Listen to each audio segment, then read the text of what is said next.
Okay, good evening, everyone. Welcome to the special council meeting for January 23rd, 2019. Can I have a roll call, please? All council members are present. Thank you. And would you like to please join the council in the Pledge of Allegiance?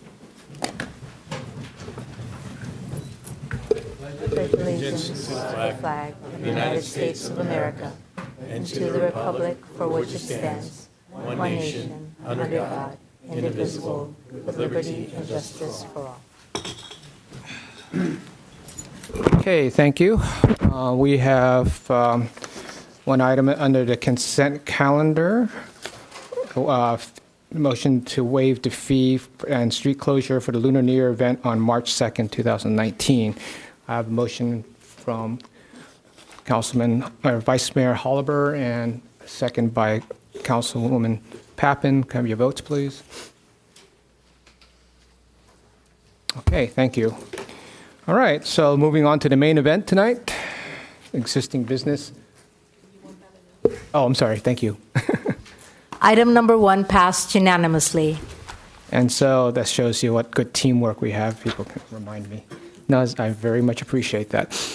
So on to the existing business, the Millbrae Sarah Station Project, TOD1. This is a study session, and there's no action to be taken.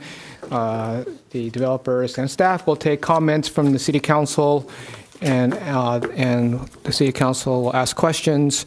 Again, this is likely not to be the only study session, so anyway, thank you. Welcome.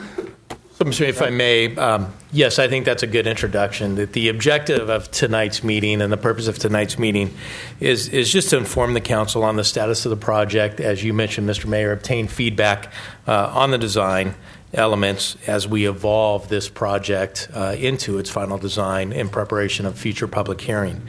We are not looking, and I'd like to reiterate, we are not looking to resolve any issues this evening. We're not asking the council for resolution on any of these outstanding items. Truly just a workshop to share information and obtain feedback. So with that, I would like to introduce Mr. Brad Meisner, our Community Development Director, for further elaboration and presentation.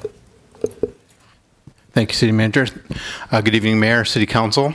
Thank you all for being back again tonight for a study session, and this time concerning Millbrae Sarah Station. As City Manager was touching on, the study session objectives this evening. One, again, talk a little bit about the purpose and scope of design review. We talked a lot last night about what the council's purview is in regard to design review permits, and how ultimately during formal hearings there will be formal findings of fact, as well as looking to the Millbrae specific area plan for compliance with the guidelines there. Also to inform council of the community outreach efforts that have been ongoing, to allow council to discuss the projects related to architecture, design elements, signage and open space, public art, building materials and landscaping, and then also allow the project applicant time to present the project to council and answer any questions. Very briefly, the Millbrae Sarah Station project is a 3.6 acre mixed use project located on the west side of Millbrae Intermodal Station on the east of El Camino Real. Project consists of 3 mixed use buildings, building R1, a 10-story building with 119 apartment buildings, and ground floor retail, building 2, 10 stories with 325 apartments, and building C1, which is a 9-story building, a little over 290,000 square feet of office space, and also ground floor retail. As you'll recall, development approvals were granted back in the spring of 2018 for the development agreement. As part of the development agreement, there were 66 below market rate units that were involved as part of the project, and that required the approval of a regulatory agreement that was brought forth to council back in October, on October 23rd. Council adopted a resolution approving an affordable housing regulatory agreement to stipulate the conditions under which those 66 below market rate units would be maintained. And then that leads us to the design review. To date, the project applicant has been before the Planning Commission and conducted a study session on November 5th, and then again on December 3rd. That was not here in your slides, but there were 2 study sessions. The first one in November didn't have as much information as Planning Commission needed, so they asked that to come back to them on December 3rd, which they did. Also, in between those 2 study sessions, a community meeting was held on November 28th, and that's just a quick correction there, to discuss neighborhood concerns. The Planning Commission provided detailed comments during their study sessions about site design, architecture, public art, the need for more community outreach. Design review. As I touched on last night, but also for the benefit of the viewing public and the public that's here in the chambers this evening, again, this project will require the approval of a design review permit under the Millbrae zoning ordinance.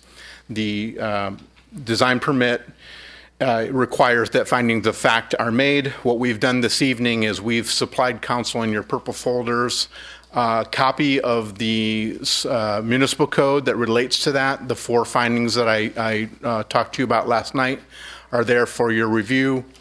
We also have some land use policies from the Millbrae Station Area Plan for your review that sets the context for review. There's also a letter of opposition that's in your folder this evening, and last but not least, this presentation here. So again, we'll be looking, when the project comes back for formal approval, to be looking towards whether or not we're able to make those findings of fact in support of the project, and also looking to the design guidelines. And again, you have wide latitude with regard to the quality of the buildings, the materials, the colors. And with that, I did want to touch on some of the community outreach meetings that have been occurring and some compliance issues I know that the council is aware of. So discussions between the developer and the neighborhood have been occurring and ongoing and are still ongoing. I mentioned before on November 28th, the community meeting was held here at the city at the public recreation space. We had about 30 neighborhood residents in attendance with city staff.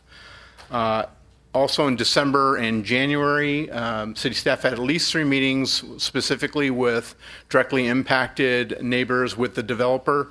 And then on the last couple Saturdays in January 12th and January 19th, city staff has met with Hemlock residents in a much more comprehensive manner. So there are some ongoing concerns that are still being discussed between the developer and the neighbors.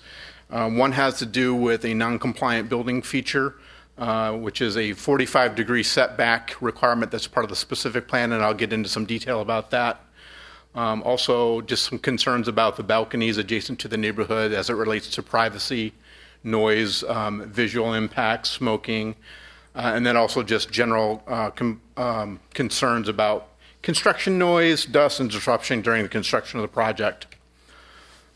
So this is a overview or an aerial photo that shows in blue the Millbrae Sarah Station site. In the dotted yellow, as you can see here on the screen, is the Hemlock neighborhood. And a point to make note of here is that while in the dotted yellow, primarily you have a R1 single family zoned neighborhood, there's also a stretch on the east side of Hemlock there that has commercial zoning. So I just wanted to point that out, and that's, yes, sorry. I'm sorry, west, yeah, west side. If you have a, okay, continue, okay. I apologize, on the west side of Hemlock, it's, there's commercial zoning, and that comes into play as we talk about some of the standards within the Millbrae Station Area Specific Plan related to transitions between commercial projects and residential neighborhoods. This is in your presentation, you'll see this is an image that comes directly from the Station Area Specific Plan, and it relates to how buildings are supposed to transition into residential neighborhoods. And on the upper left in this sort of yellow box with the red outline around it, what you'll see is the situation that we have for this project. where there's a street that separates the development from the residential neighborhood, and you'll see this 45-degree angle that effectively sets what the building plane is supposed to be. And so here on this image, as I talked earlier on Hemlock, you'll see on the left, you'll see an area that's in yellow. That's the existing single-family neighborhood. And then on the west side of Hemlock, as I said earlier, there are some commercially zoned properties. So what happens is the R2 building at the top of the screen is subject to that 45-degree plane that we talked about. The lower building, R1, is not subject to that 45-degree plane, and that is a function of the requirement in the specific plan, because that transition is between a commercial zone and another commercial zone. Therefore, that 45-degree angle is not required, and I can come back to that if you have any questions. Here's some imagery of the component of the building of R2 that does not comply with that 45-degree plane.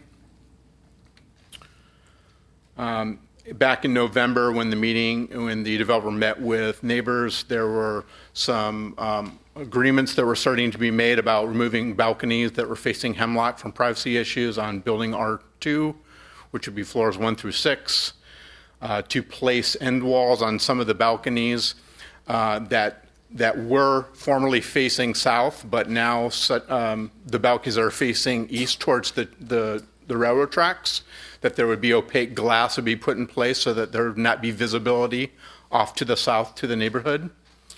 That there were agreements to construct a wall along the roadway to screen between the commercial project and the residential neighborhood, that there would be tree plantings behind that wall to soften the wall and provide even additional privacy.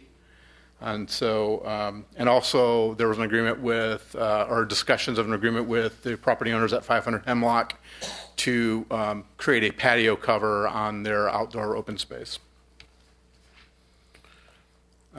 There remains concerns about privacy. I believe the neighborhood would be very happy if on building R1, the balconies on floors 1 through 6 were removed. But that's still an ongoing conversation, and so we're just trying to make sure that the council is aware of this. With that, the next steps obviously are to conduct the study session tonight. Much like last night, there will be an in-depth presentation from the project applicant to walk you through their project, and then moving on to formal planning commission and city council hearings.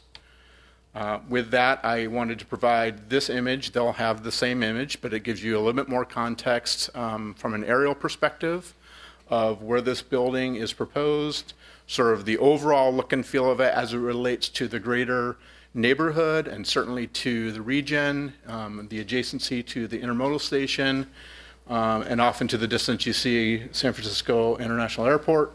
And so that gives you a little bit of broad context as to where this building is here in our city.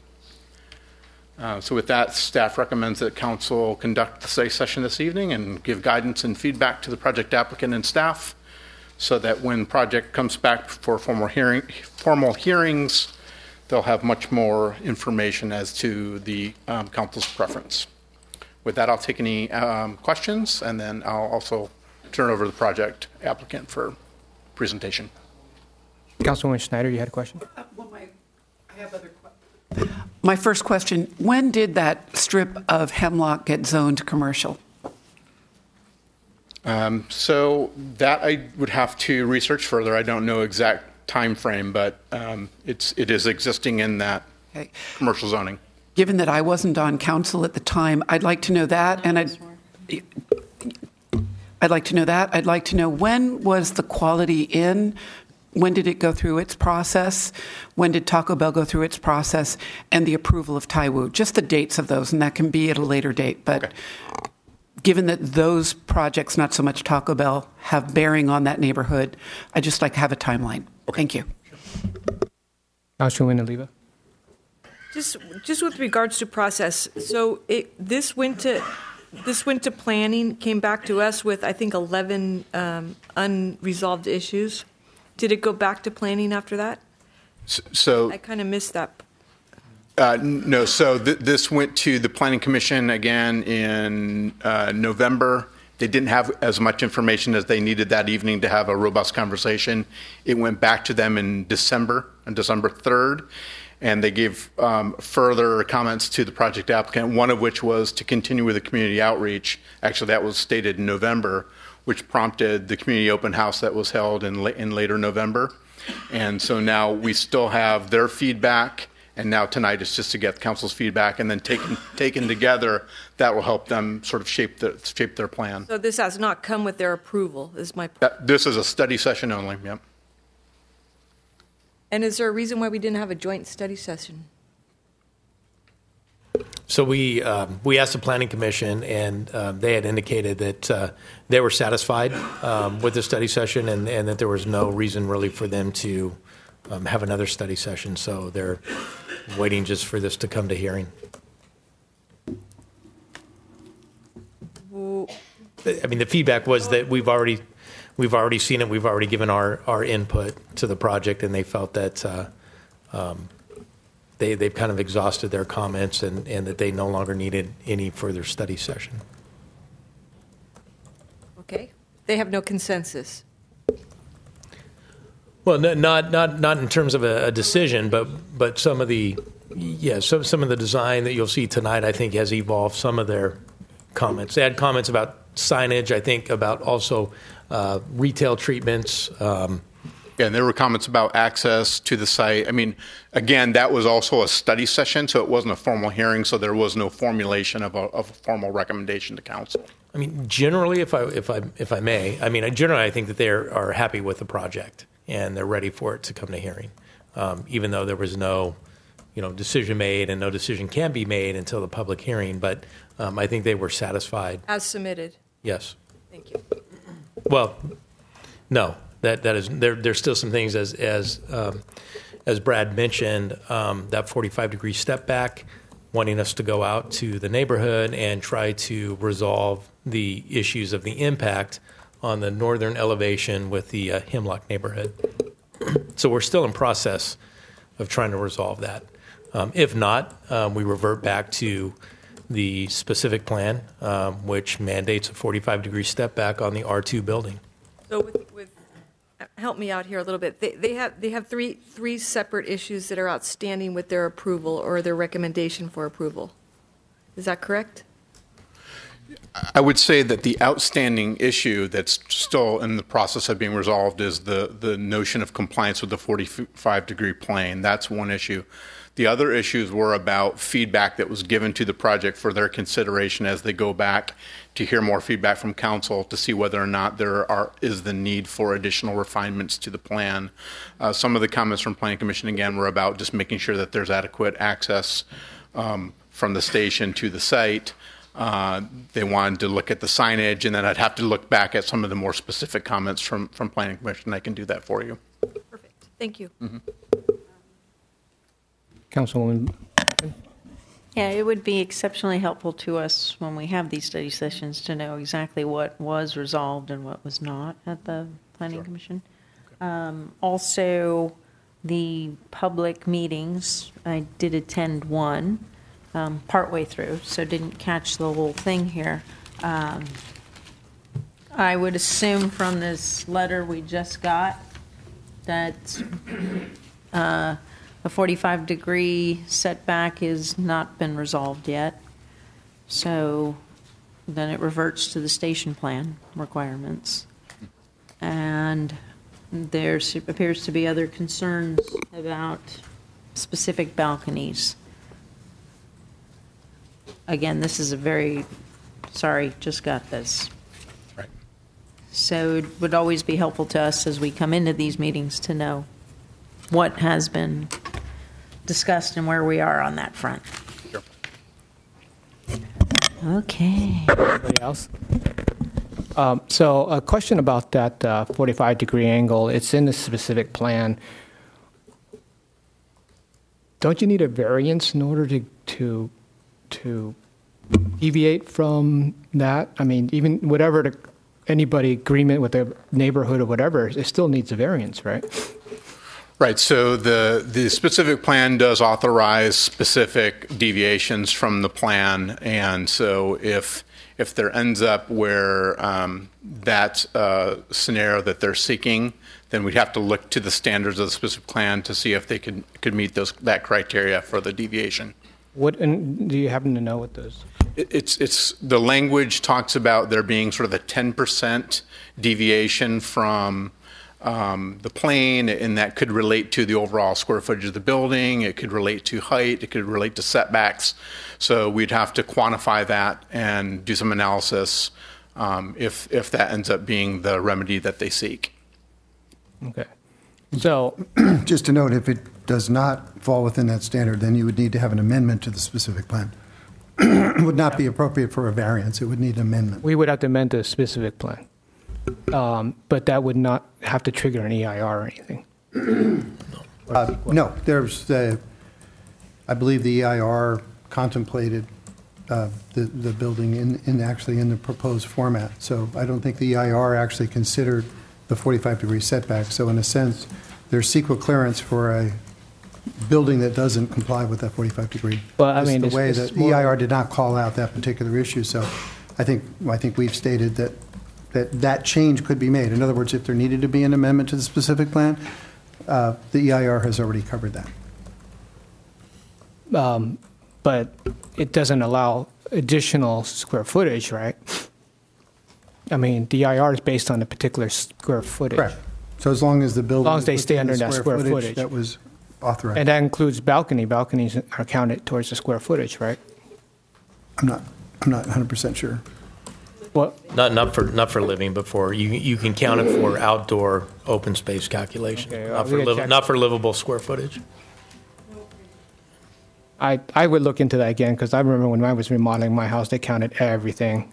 So I look into that again. Yeah, and just if I could add a bit, essentially on the environmental impact report, when you're talking about the type of use, which in this case is residential, you're looking at the number of units in the bedroom count, that type of thing that's geared towards traffic generation. So I think you probably end up having a scenario where the EIR looked at a maximum build-out scenario that would probably cover this deviation if they sought that. Okay. Any other questions? Should we have the developer come present? Yeah, sure. Okay. Thank you. Okay. So we're going to have the applicant do a presentation.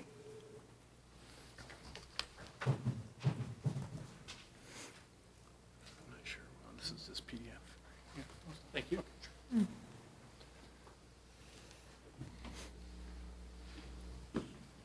Hi, everybody. I'm Paul Wolford. I'm the design architect. I'm here with team members, and so we're prepared to answer any questions. Since this is a study session, it doesn't have to be that formal. I'm glad to answer any questions and stop and discuss anything along the way, all right? So anytime you have a question, just ask and we'll explore. So as Brad said, here you can see an overall aerial of the development. What this is a diagram. You know, I was wondering if there might be a handheld mic. So, oh, here it is. Okay. Can you hear me? Okay. So I'm going to stand here so we can all see the same thing.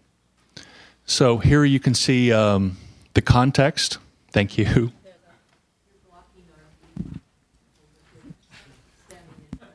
you think I was going to actually speak to the commission on it? I don't want to block their view. Could you sit here? Is that all right? Okay. I mean, I have a plan, but I heard other comments. Do you want to sit here, perhaps? So, if Yeah, go it's ahead. all right with you, I'd like to actually be able to address the council. Okay. So, you all know the context. So I just wanted to put it into larger context that here we are at TOD Site 1. And as you can see, the intent of the entire specific plan was to create a denser, more vital urban core for Millbrae, and to put retail, housing, and commercial developments within a walking distance, literally 30 seconds, 1 minute, a couple of minutes at a maximum distance from the Millbrae BART and Caltrain station. You can see these walking distances here. So the project site really sits at the heart of the entire development. This is really talking about different transit routes through the site, paths for bicycles, automobiles, important nexus points. This is dealing with the overall character and identity. What I wanted to do is just spend a moment and talk about the appropriateness of the character and identity for the development we've proposed. It's a multi-story development of commercial development and residential housing. The intent of the specific plan was in this site and in adjacent sites, and sites really around the BART station, to allow for denser, taller development of a certain height. Of course, there's an FAA limit, so nothing is going to exceed that. As you can see here, development steps down across Camino and steps down as it moves along Camino. But one thing that is uniform is that Camino itself is intended to be a multi-story avenue, a kind of, broad central street for Millbrae of multiple stories.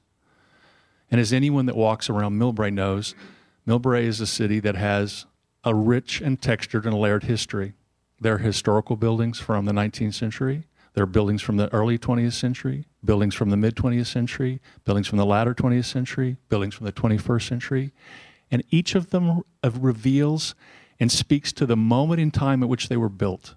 So Millbrae isn't a city like Williamsburg or other cities where simulacrums of historical buildings were put into place. It's a city that has long recognized that time changes, and as time changes and people change and environments change and needs change, so does design and architecture.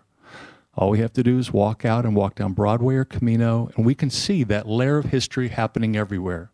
Everything from buildings that are shorter, stucco, tile-roofed, to buildings that are taller, stone, metals, or glasses, because each of them is really speaking to the purpose, the content, and the identity and the character of what those programs are inside. And so that's the intent of this project as well.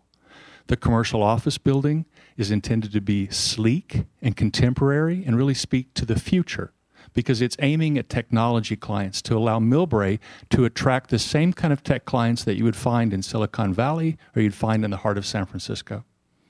The residential development is intended to be more nuanced. It's intended to have character as opposed to being just flat-walled buildings. It has relief. That's one of the reasons it has balconies, because it wants to have outside aspect and a more granular texture to the building. Instead of being a kind of sleek glass building, it's actually a building that uses metal panels and I think do we have the materials here? Yeah. Oh. Maybe somebody could help me because the box doesn't help a lot. So we have samples to share, but the intent is to use a palette which actually feels appropriate. So if you look around Millbrae, you can see that there's a palette that employs creams, whites, terracottas, ochres, and so the modern building of residential architecture uses that same palette. So there's creams, there's details and relief that use ochre, there's this terracotta colors that are introduced. So the palette of Millbrae from the 20th century is brought into the 21st century, but it's used in a contemporary architectural language. Here's a plan showing the ground floor. I think one of the important things about this is that at key points addressing Camino, addressing the BART station and Linden, and passages to more public routes on El Camino is where retail is being clustered. The ground floor is intended to be activated. These are residential units, but they're actually designed to be live-work units, so they could actually be the kind of makerspace that one could have a small shop or business within. And then, of course, active uses occur around public areas that are intended to be courtyards, such as athletic facilities and lobbies and things like that.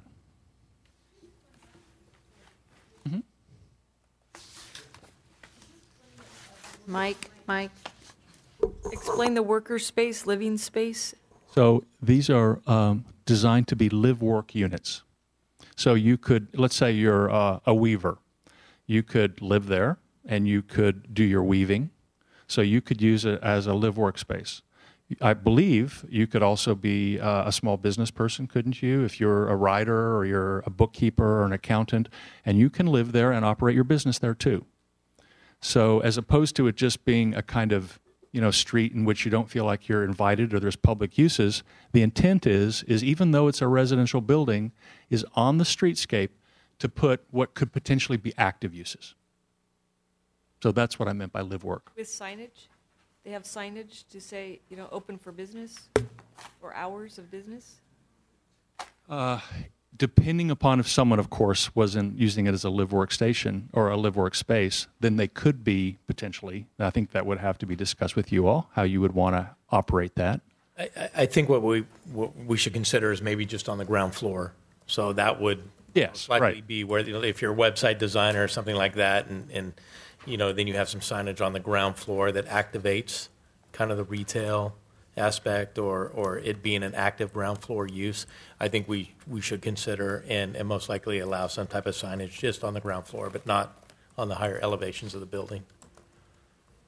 So you access kind of an office, live work, type if you're an accountant or website designer or something like that, then I think we could accommodate that, and it would actually could be kind of nice to continue with the. Is there an example of where that exists somewhere? Is there an example where that exists somewhere that I would be able? They exist all throughout San Francisco. Yeah. In Millbrae, it exists next to the Pancake House, that residential building, the first floor there. My understanding is there are live work. That there's retail, there's like a State Farm insurance agent, and I believe that is a live work. Does anybody live there or just work there? I honestly don't know. I know that when I went to look at the building when it first opened, that's how they were marketing those, and there are businesses there today. So I don't know. So just help me out 1 sec. Just live work. Does that mean like it has kitchen facilities in an office? Yes. Okay. Yeah. It's a home. Okay. They could live there. They could sleep there. And run their business on the. Usually they're split levels, but not always. But they can have an upstairs sleeping area, and then the office, kitchen, whatever, would be done similar to maybe what an office building would. So it's a new concept, but it's a really old idea. Yeah, and that was we did that to accommodate more quote retail that we thought would be marketable and would find uses. Because they're not on El Camino, but it's something that can generate sales tax and keep it vital. Interesting. So the intent behind it is to urbanistically, and the intent behind it is to create more vital street frontage that's active. Has anybody just gone to I think what's now called Oracle Park and watched a ball game? Well, if you've walked from there and you've walked anywhere in the neighborhood's actually full of those kind of developments where there's multi-story housing above and live work units on the ground floor where people have small shops or they do different things. So it's kind of, as you said, Councilperson Oliva, it's an old idea, but it's one that urbanists are using more and more now so that instead of a street, not having life along it, you actually have the potential for more active street. Vice Mayor Holliber. Yeah, thank you. And for the purpose of, the mix of uses here, are those counted as residential units or as retail space or as both? Well, they're actually counted as residential units, but they can be used as both. Okay. So, okay. So you're not forced to have a commercial use, but you're allowed to. Correct. And it doesn't take away from the retail space that has been approved in the project. Right. Okay. It's not a substitute. Right. It's a plus up is the intent. Got it. Thank you. Yeah. Are there any more questions around that? No? Okay. So I wanted to talk just a little bit about the open space. So there's different kinds of open spaces. So what we have is we have kind of more internalized plazas, internalized courtyards, and then we have externalized passages through the site around gateway plazas around the building at retail, and then the two-story galleria with the transit plaza, which is in response to the BART Caltrain station. You can see here the predominant paths through the site. So there's a path up to across Linden, up here to Millbrae. There are paths through the Galleria that you're going through it and up it and across it because there's about a 7-foot incline or even more from this point to this point. paths through the site here and paths through the site here. You will note that there's no paths in the neighborhood anywhere else. You literally are walking through the neighborhood like this. But it's intended to provide a lot of cross-access. Can you slow that down? You were going awfully fast there. Can you show us those? Use the mouse, he said. Sure. There you go. So, a little easier to see. Yeah. So here you go. So there's paths down here. There's a path through the Galleria, also taking you down Sarah or down Linden to Millbrae, or pardon me, to Camino. There's a cross path here through this Paseo. There are paths through the courtyards and plazas here and here. And then, of course, there's a path along here. And then, are we just piping in here, Mr. Mayor? Yeah. Okay, thank you. So that last path you showed there, yeah, it looks like from the drawings here, there's an overhang. That path is actually covered. The path is actually not covered. The building above, they do step above, but the path itself is on the sidewalk, so it's not a covered path. Yeah. Partially. So 2 stories above, there's a partial cantilever for bay windows and the building, the office building as well, but it's not a covered path. It's an open path to the sky. There's trees along the street. So what's the clearance there then? It looks pretty close here. 25 feet. 25 feet. So it's it basically is code responsive to the specific plan. And of course, there's trees along it. So it'll feel like a normal street with just an upper story projection. I was curious about that since it seems to be primarily covered there. The trees, tree growth, it seems to be pretty limited as to what. I'm trying to find the picture, I'm sorry. So we know what we're talking about here.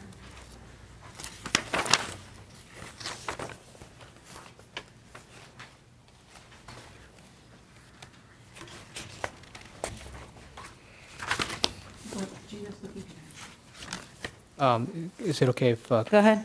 Yeah. The way I organized my comments is kind of going page by page in the document that you provided, but I'm going to jump ahead. In what you're calling Sarah Alley, and we've had long talks, and Vince grew up here, Mr. Music grew up here, it's windy. Have you guys done any work on how windy that's going to be, and is that going to be a comfortable outdoor space during the, 8 months out of the year that we're windy? Well, the development isn't going to change the weather, but what it will do is it will actually provide tree buffer and a different kind of landscaping on the street than is there now. So the way wind works, right, is that if there's nothing to slow it down or ruffle or disturb it, it continues to pick up a speed.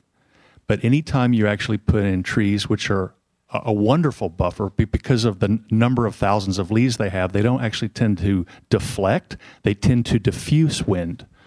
So the winds, and I don't have a deep involved wind study, but working from our own experience, we simply know that taking the street to what would be an enhanced urban level will provide a more comfortable street environment. Because I noticed you've put a water feature in there too. Is that just guesswork right now, or is that a definite, the water feature?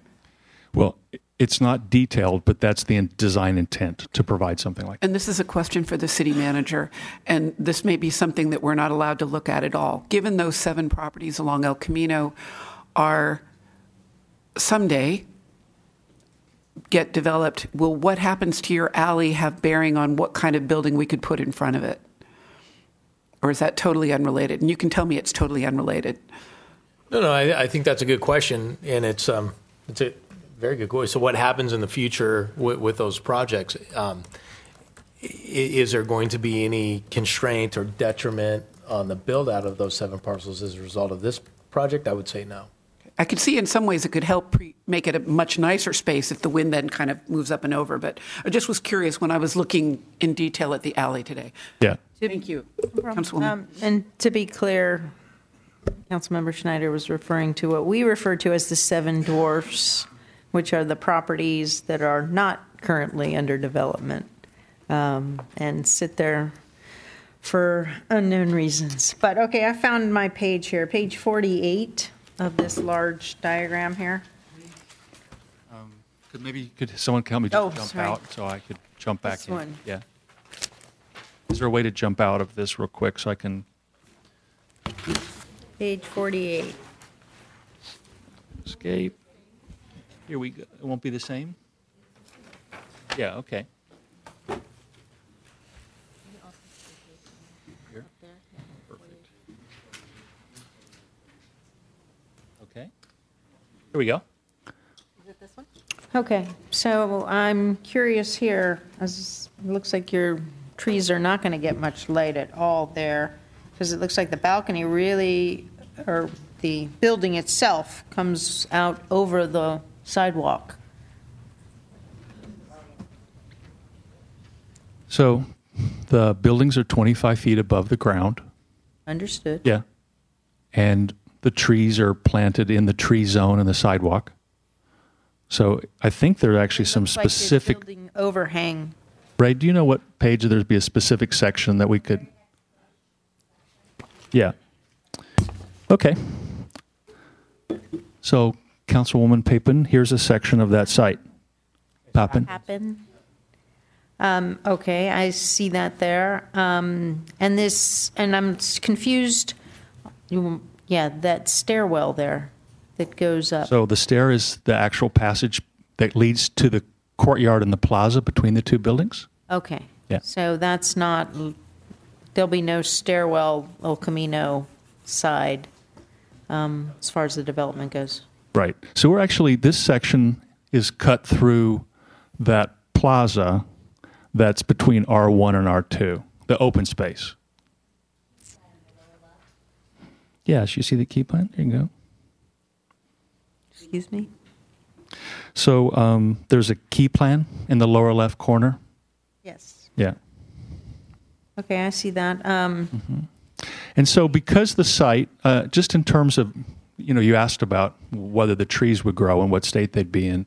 So because the axis is almost on a 45, not a true north, south, east, west, this side of the site, which let's just call the west side of the site, is a kind of northwesterly axis. So it will receive sunlight, as will the California Street side of the street. Different times of the year, the street will receive more or less, of course, right, because of the sun angles. But the street will receive light. What, on that, go back to the previous slide. So what, in front of those trees, what access to the building? Are there going to be, is that a retail? Who's going to be looking out onto this little sidewalk here? Those will be residences. And Bill, I believe those are actually reached internally, right? Yeah. So those are essentially, you're not going to approach the unit from the sidewalk there. You'll walk up into the central courtyard and you'll go into the reception lobbies and then you'll go into the units from there. You'll have to go up there. I think you're trying to say they're raised up about 3 or 4 feet. It looks like from the diagram here, which is not, page 48, doesn't seem to be quite to scale. The windows for the residents are higher, so people aren't walking by looking into somebody's living area. That's correct. Because there's structured parking below ground. Okay, they look much higher. Again, I don't think this picture 48 or designation 48 is really to scale because the building really, from this perspective, overhangs the sidewalk more so. You're actually looks like you're on to the bike path even. And I can't tell how high your windows are there for people who are living because you have two people standing in front of one of those windows there, and I would assume they're not 3 feet tall. So the what happens is the sidewalk changes. Do you have where's the elevation of California there in the set? Do you know what page? Is there a pure elevation? I'm sorry, I don't know It's the typical height of a first-floor commercial building, though. Yeah, that's fine. Bill, why don't you do that?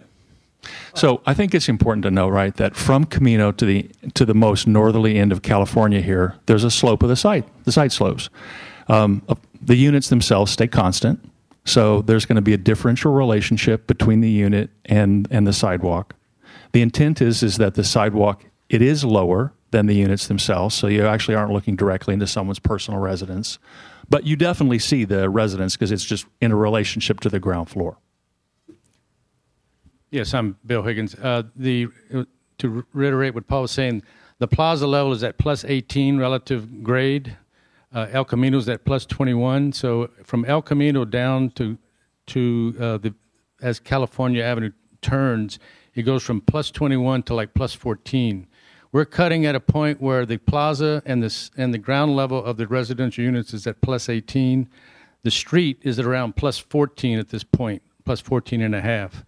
So as Paul was saying, the units are looking out over the sidewalk, not directly into someone walking by. So there is some privacy relative to someone looking into the unit and the unit user looking out onto the street.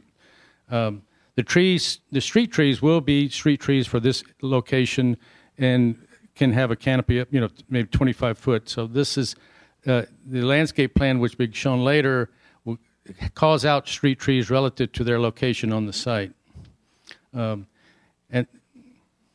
so at the lowest point of the street, the relationship between the sidewalk and the ground floor of the unit is 4 feet approximately. 4 feet. Okay. So you're correct. This section's a little obscuring of that. Yeah, your diagram on page 48 is quite inconsistent with what you have there as far as your elevations and extensions go. But the reality of the situation is that the height is a 4 foot differential. And we should have an elevation. I like reality and I like accuracy when I'm looking at things here. So you are inconsistent here. The rendering, excuse me. The rendering is... You see how the rendering is really way out onto the bike path there. At this level, it's plus 21 and it slopes down. Can you speak into the mic so the audience at home can hear, please? Thank you. Just to point out, again, if you look all the way at the end towards El Camino, it's at the high point, which is at plus 21. And if you can see the sidewalk sloping down as it moves towards us as California comes to this point and turns. When it hits this curve, the turn, it's at like plus 14. So there's a... I'm really not concerned about the slope. So what are you... Concerned about your presentation. When I asked if the pathway had covered here, that diagram or the diagram we have here, your rendering truly shows that whole sidewalk and bike path covered. Your second elevations don't show the same thing on the next page. What?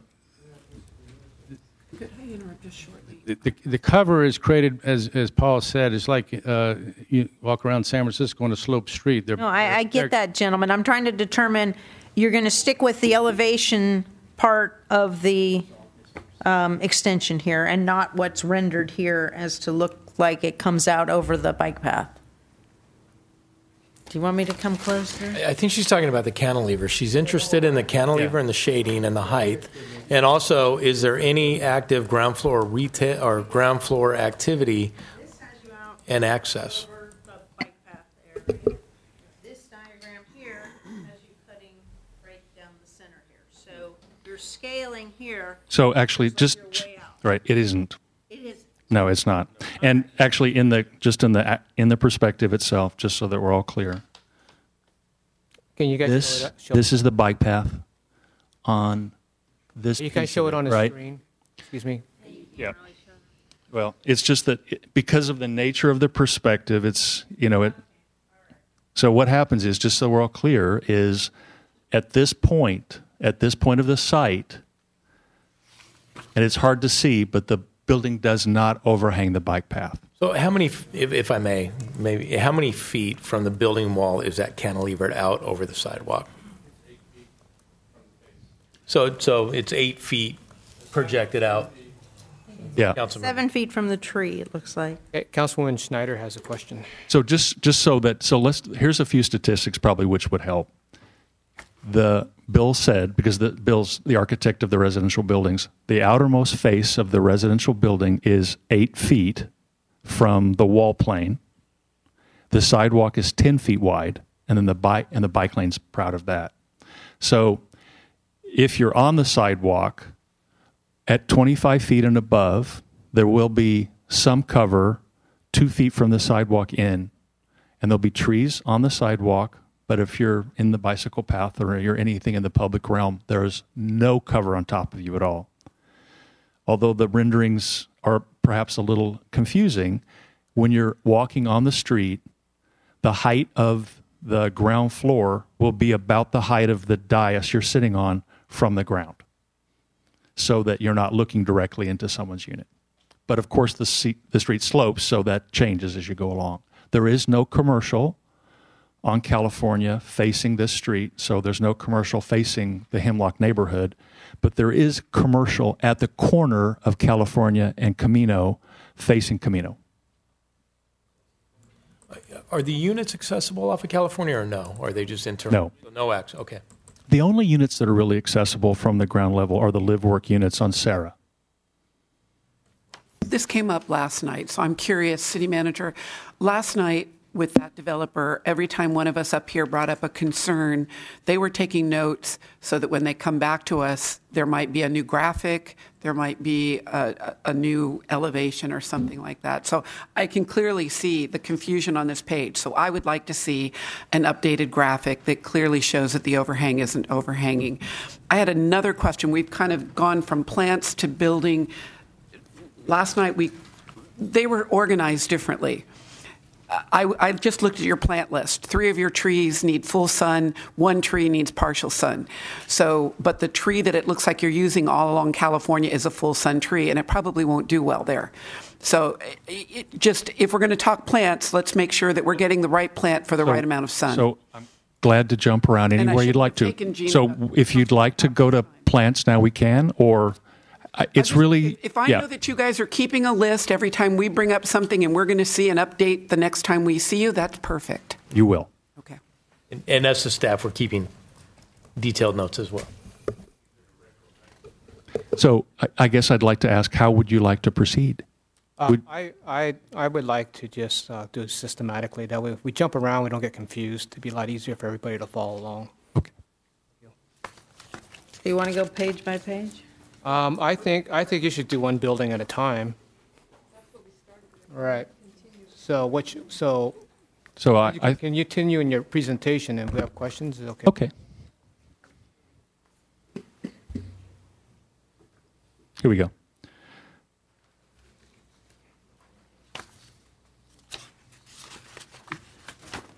We were here. So, are there any more questions about circulation and paths through the site or across?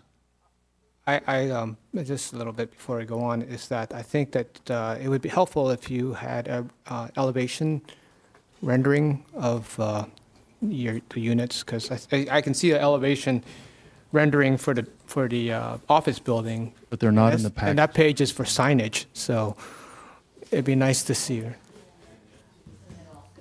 Okay, so my apologies. Apparently the flat-on elevations are not in this presentation, but they are in the submittal. So the staff has them, and we'll bring them for the next session. But you actually have them. The staff has them, and I believe you should have been provided them before. I know we got a huge package, right? Just a huge.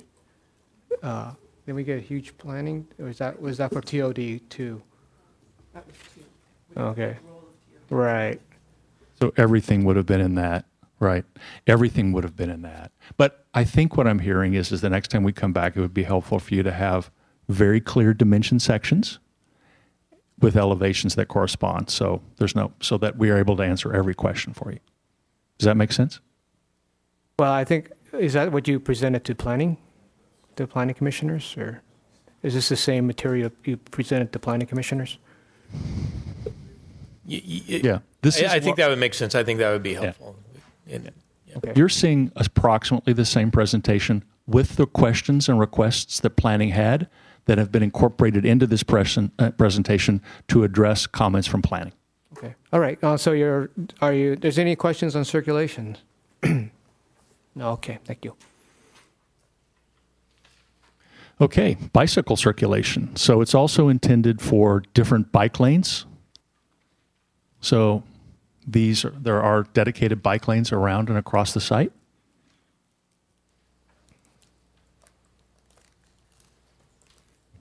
Vehicular circulation. So primary vehicular circulation, of course, will be California, Linden, some on Sarah. Use your little hand thing there so people can see what you're talking about.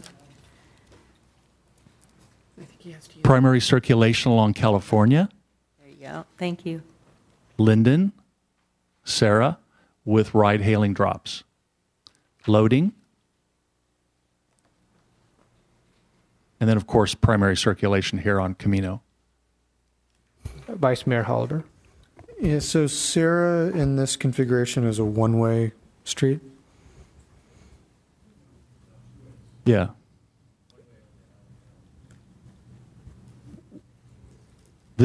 So it's two-way.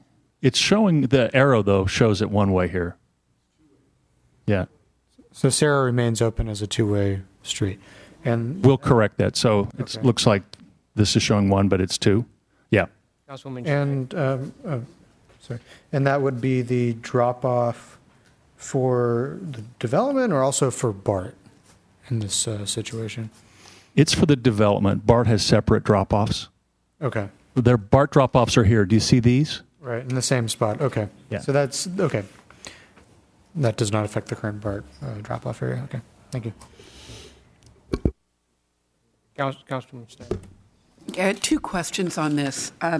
Why would Sarah have to be two ways? Because to me it seems, I know maybe in the specific plan, but this is also where you're having cyclists running, and the more two-way car traffic, the more dangerous it is for a bicyclist. I understand. We had proposed it at one time to be one way.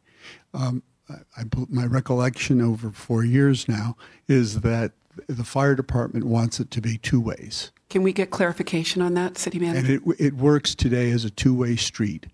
I believe you also had concerns of the 7 properties on El Camino wanting it to stay two-way. Okay? So, I mean, we'll do whatever you want. We don't have we're okay either way, but that's the conflict that exists, and we really can't decide that. You folks have to decide what you want. Either way works for us. Yeah, there was a big discussion about another developer and your overhang there. So we've been through this already, that it has to be two ways. I don't remember the discussion of one way or two way. I understand they need to get the garbage trucks in there to pick up all the bins in the back of the properties on El Camino, and they would want delivery trucks, but it's narrow. Why would we want, and there, later on there's a drawing where you've got pavers, and I was looking at the curb and people walking on the pavers, and then this narrow little asphalt, and I couldn't quite figure all that out. It all, from an engineering standpoint, it all works. The only question is what you want. In other words, if you want it to be one way, which we had preferred, that's fine. But I believe that the fire department wanted it to be two ways. And so, and the neighbors, our adjoining neighbors on El Camino wanted it to be two ways. Again, either way works for us. So, City Manager, my question then to come back would be, what would be the reason for it having to remain two ways? Because no matter how you get to that point, you're either coming up Linden or you're coming from Millbrae Avenue and El Camino. So the traffic on that side of the street is going north. I don't see why it has to be two ways. But if the fire department has a valid reason, I'm going to bow to the fire department. My second question. Well, before we get there, though, the other elements of that were the other property owners, their access. So there are multiple reasons why it's two ways. It's the same thing. The only way they can access is either from California to Linden and or El Camino. In both cases, they're going to have to come north. But I'm just trying to point out the previous discussion when we had another developer prefacing this it was explained that the property owners from both sides need multiple access, and that's why it's 2 lanes now. I'm not sure 2 lanes gives you multiple access. I think Millbrae's afraid of one-way streets. That's what Millbrae's not afraid of. I think, if I may, Mayor, I think we're kind of getting out of the bounds. Okay, my second question then.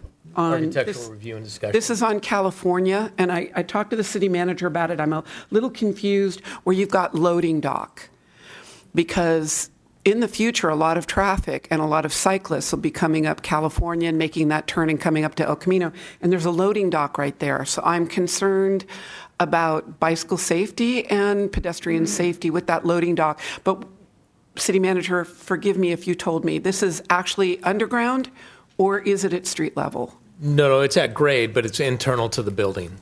So okay, so I don't trucks need pull into the building. It's going to be underneath, and it won't be coming up and over the bicycle trail. Okay, that's not clear to me from the drawing. So no, it's at grade. Oh, it's at the same grade. It's not below grade, but the loading dock is inside the building, so there won't be any loading on the street. So a truck would turn in, a cyclist could see them. The truck wouldn't necessarily be seeing there or backing into a cyclist that they wouldn't see. Well, in any urban downtown area, bicycle lanes, traffic lanes, and sidewalks are always combined with loading areas. I mean, there simply will be loading areas, right? And so what we did is we worked very carefully to make sure that the offset distances between intersections, so that there are key points of sightline, and these are basically accepted standards for, civil engineering and what is termed a kind of sight line, so that you can actually, if you're driving or you're on a bicycle, you have ready time to see something's happening. But if I may, my understanding is that the loading zones are internal to the building, so there will be no loading on the street, no impact. So the only conflict would be turning movements in and out of the loading zone. And I think that was Councilwoman Schneider's comment, is that we will be turning across the bike lane, and that is just a kind of standard accepted civil response to having loading in any densely packed urban environment. Okay. So I'm wondering could you, the next time you come before us, give me a better drawing of that? So in the last month, we've had a person in a wheelchair killed in San Bruno. We have cyclists hit all the time, and we're trying to be better than that. So prove to me how we're going to be better than that. I would appreciate that. Sure.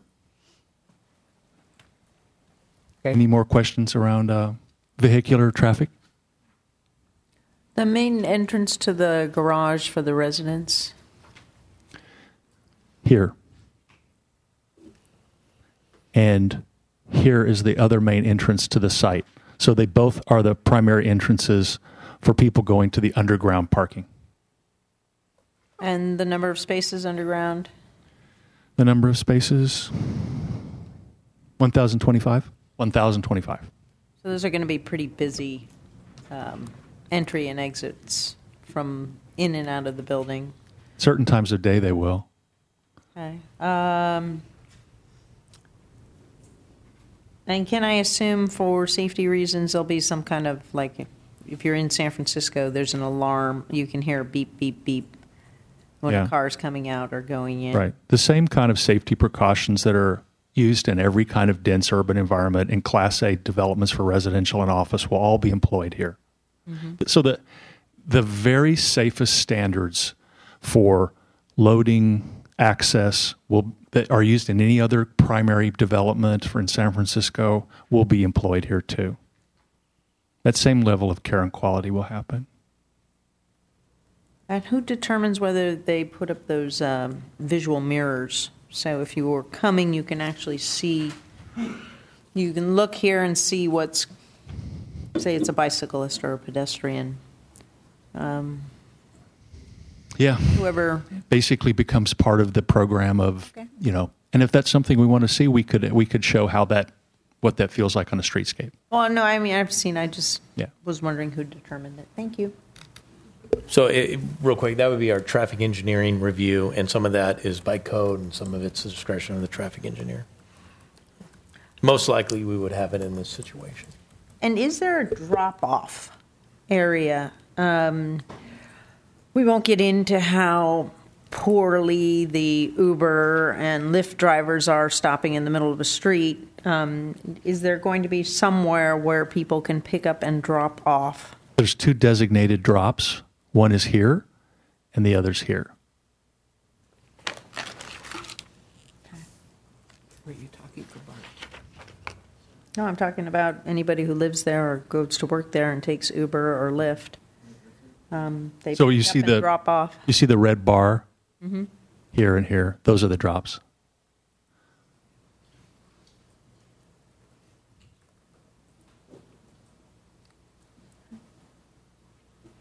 Can we move on? Vice Mayor Holber. So for the connection to California Drive, this diagram more or less assumes that the city will eventually move it closer to where the current train tracks are now, near where the existing drop-off area is for BART. But if, for whatever reason, that does not happen, what would the connection to the existing California Drive look like? I'm not sure I understand your question. Okay, so in the upper right-hand, Where it says to Vernon? Are you talking about here? correct, yeah. Yeah. So in that spot, that's where the existing BART pickup drop-off area is, and where potentially we have a future condition to move California Drive closer to where the train tracks are now. But that would depend on the city to do that, right? So within the current configuration, how would California Drive connect to where it is today? You would have a stop at where it turns in now from the station. Okay, so it would be There'd be a stop sign there, and you'd turn right or left depending which way you're going. I mean, hopefully the city does work this out because it's an enormous benefit to the city's parcel, which adjoins that property. And so my understanding is there are letters that indicate that BART is prepared with Caltrain to make that adjustment. They just need to know that their kiss and ride is going to go someplace proximate to that so that they have continuing ability to have kiss and ride.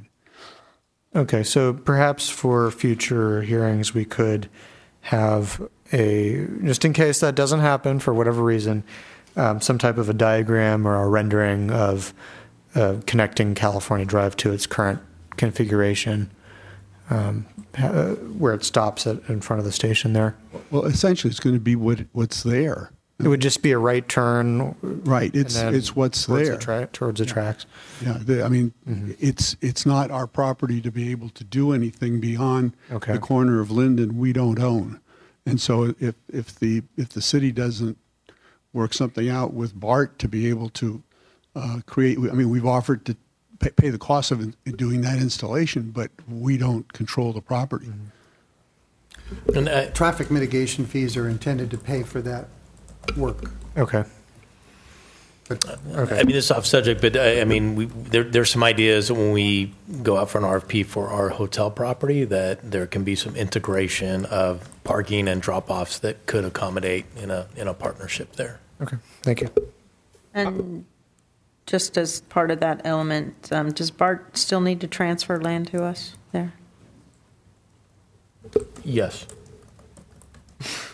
It's not a negotiation. It's part of the actual approvals. On the other project? No, it's not associated with that project. It has to do with the development agreement on. It Go dates ahead. back to when the property was acquired for the BART project. There's terms in the acquisition documents that provide for the transfer to the city at the time that these properties are developed. Can you hear me? Okay, this is not part of this evaluation tonight, but I think we would like to discuss that at a future meeting, because this has gone on way too long. Well, I mean, on top of that, I mean, you got the high-speed rail issue too. So, Yeah, anyway, moving on. I'm concerned about also additional to what Vice Mayor Oliver has pointed out. That's extremely busy pedestrian crossing in that corner of California and I guess Linden is a week. So I'd like to see some traffic calming, some more detail about that. And I'm also concerned that people are going to use California Drive as a drag strip along the side of the alongside of the building, because there's not a lot of features out there to slow anybody down, except for people pulling in and pulling out of the parking. So I'm kind of concerned about that, because there's going to be a lot more pedestrians in that area. Okay. What, could you explain that a little more so? It's a wonderful shortcut right now when you're going down California Avenue. Well, I mean, yeah, every day you see people crossing Peter's parking lot, and they're all crossing the street, and have that blind turn. I really hate people just kind of go around that turn way too fast. Oh man, just clarification here. There's going to be no parking on California Drive there, right? And that makes it an easy. Yeah, it does. Yeah. I'm just saying, but no drop off either. This is a four-way though stop.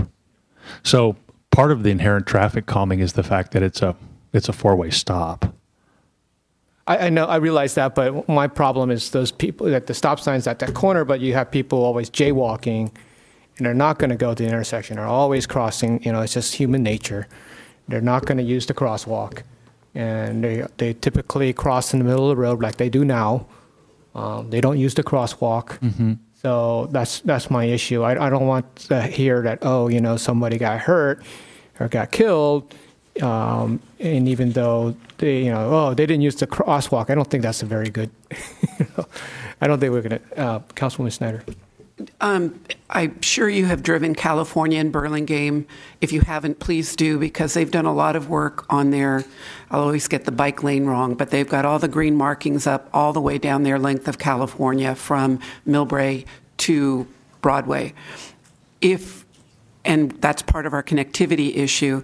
City manager, I know you guys are building the new part of California. Who's doing that kind of bike trail work, that painting, to get a similar bike? Since we can't get a completely separated bike trail, it's not a Sharrow, it's the next one. Is it? Well, we don't have a grant for it to do the painting work and the work that Burlingame has done along California. Well, I think we can address that, as Councilmember Pappen said she'd like it placed on the agenda, because I think we're getting out of. Well, the reason I'm bringing it up now is Mayor Lee's concern about how fast the traffic will go when there's more green markings on the road. That's also a deterrent. The trees are a deterrent. There's a number of deterrents that can help slow traffic. So I have a note that from Linden Avenue north on California, look at traffic calming so that doesn't become a speedway. And there's several speed bumps and other things that we can take a look at. Yeah, we need to slow people down before they get to that intersection. I know right now it's even people are going too fast around that turn when they go under the overpass. People just they should start slowing down, but they don't. Those are terrific thoughts and comments, and what we'll do is we'll work with our civil engineers and the city to suggest appropriate traffic calming measures.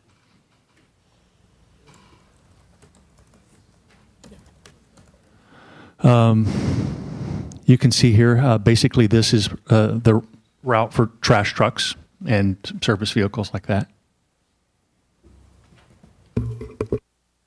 These are the suggested locations of public art. So there's 3 locations. One location is here in the Courtyard Plaza between the 2 residential developments.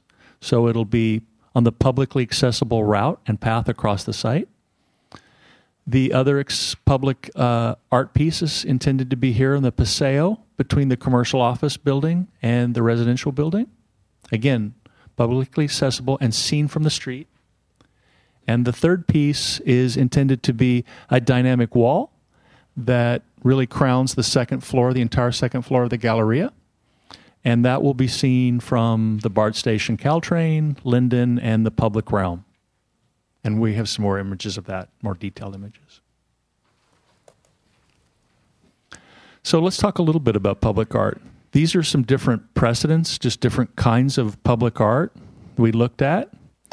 One of the things that is being discussed is the idea of using bronze figural sculptures in the plaza, between the two residential buildings, using water feature on the Paseo, and then dynamic walls in the Galleria. So each of the public art pieces is intended to be scaled to the experience of the place.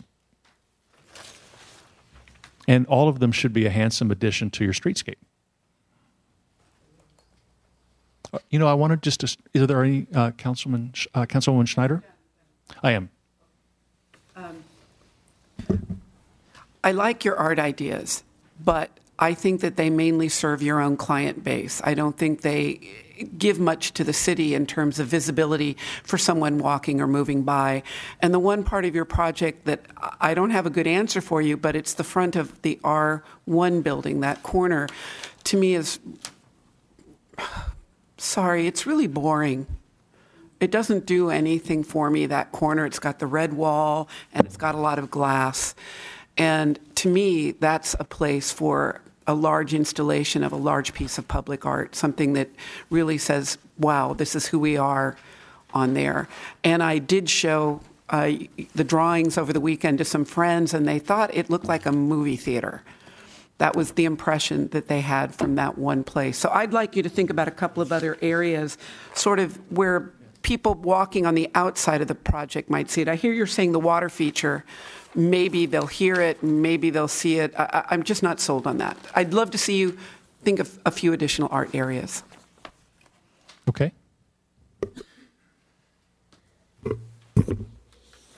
I'm just kind of curious anyway. I'd like to see, maybe you have some other, the concept seems pretty interesting, so I'd like to see a little bit more. Maybe we could be convinced that might be the right art piece. And speaking of art piece, also maybe we can encourage you to also appear before the Arts Commission and weigh in with get their advice too. That'd be helpful. Sure, we'll do that.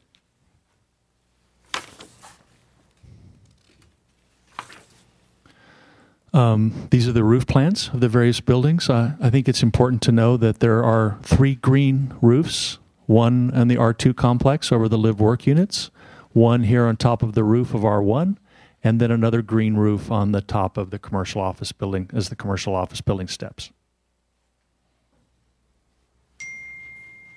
So this is the mixed-use office building, the ground floor Galleria, which is 2 stories. And did you, here we go, and do you have the materials? Yeah.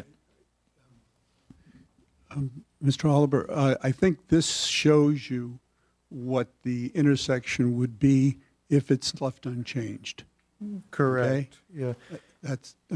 That's the current condition with the new California Drive coming to the edge of Linden, and then the turn that would have to happen to get to California. Okay, yeah, it makes a lot more sense now. I guess the only issue I see in this configuration is the stop as you're exiting the BART garage. It looks like there's no way to go through that from California. It's unless you want to go through, or sorry, unless you're going through the BART drop-off lot, that would be the only way to access California from. Right, and whether they want to keep, I guess they could alter it so that it's, I don't remember how it ends down at this far end, but they could turn it around so that the traffic actually flows the other way, so that you could drive through it. Again, this is a project the city needs to do insofar as getting that property and getting it realigned. But this is the alignment that would occur as it is now. Got it. Okay. Thank you.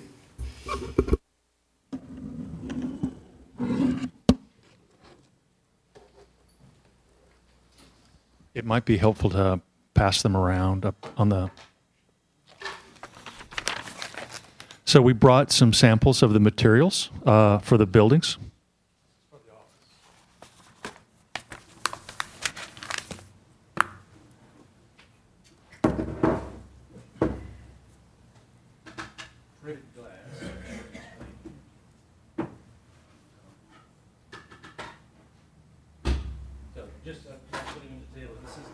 This is a spandrel glass. When it refers to spandrel glass. You need a mic.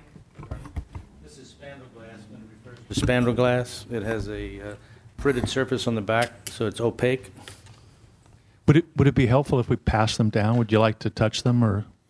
And this is a fritted glass. With this one has a stripe pattern, which you'll talk about. This is aluminum metal panel. But if you want to touch the feel, you're good? Okay. All right, we'll leave them next.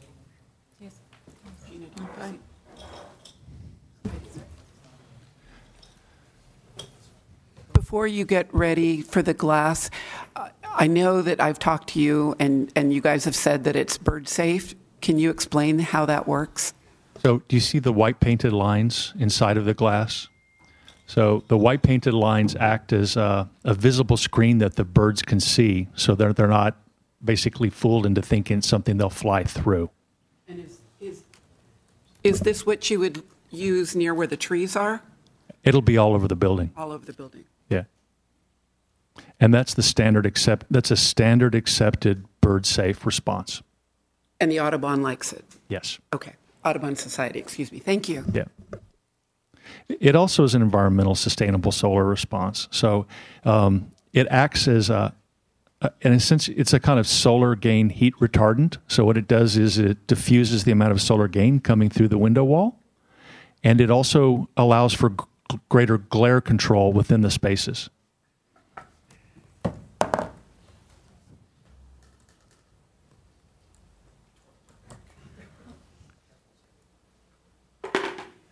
So the way that the frit patterns work is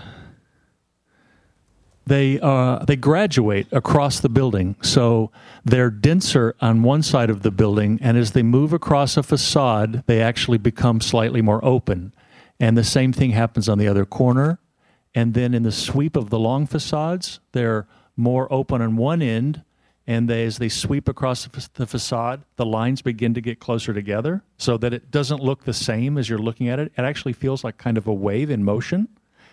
And the lower plane of glass, which actually, of course, projects from the upper plane, is the inverse wave. So one wave happens this way, and the lower wave happens the other way. So what you get is two planes in contrast, both of them in concave camber, and both of them having a kind of graduation of the frit pattern. And that happens across all four sides of the building.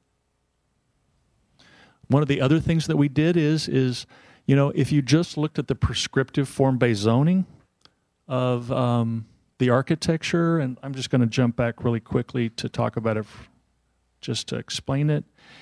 So the form-based zoning of this site actually allowed for a wide, squat, long building. But one of the things that we did is we stepped the building, and we broke the building in what appeared to be two slender, curving 60-foot bars.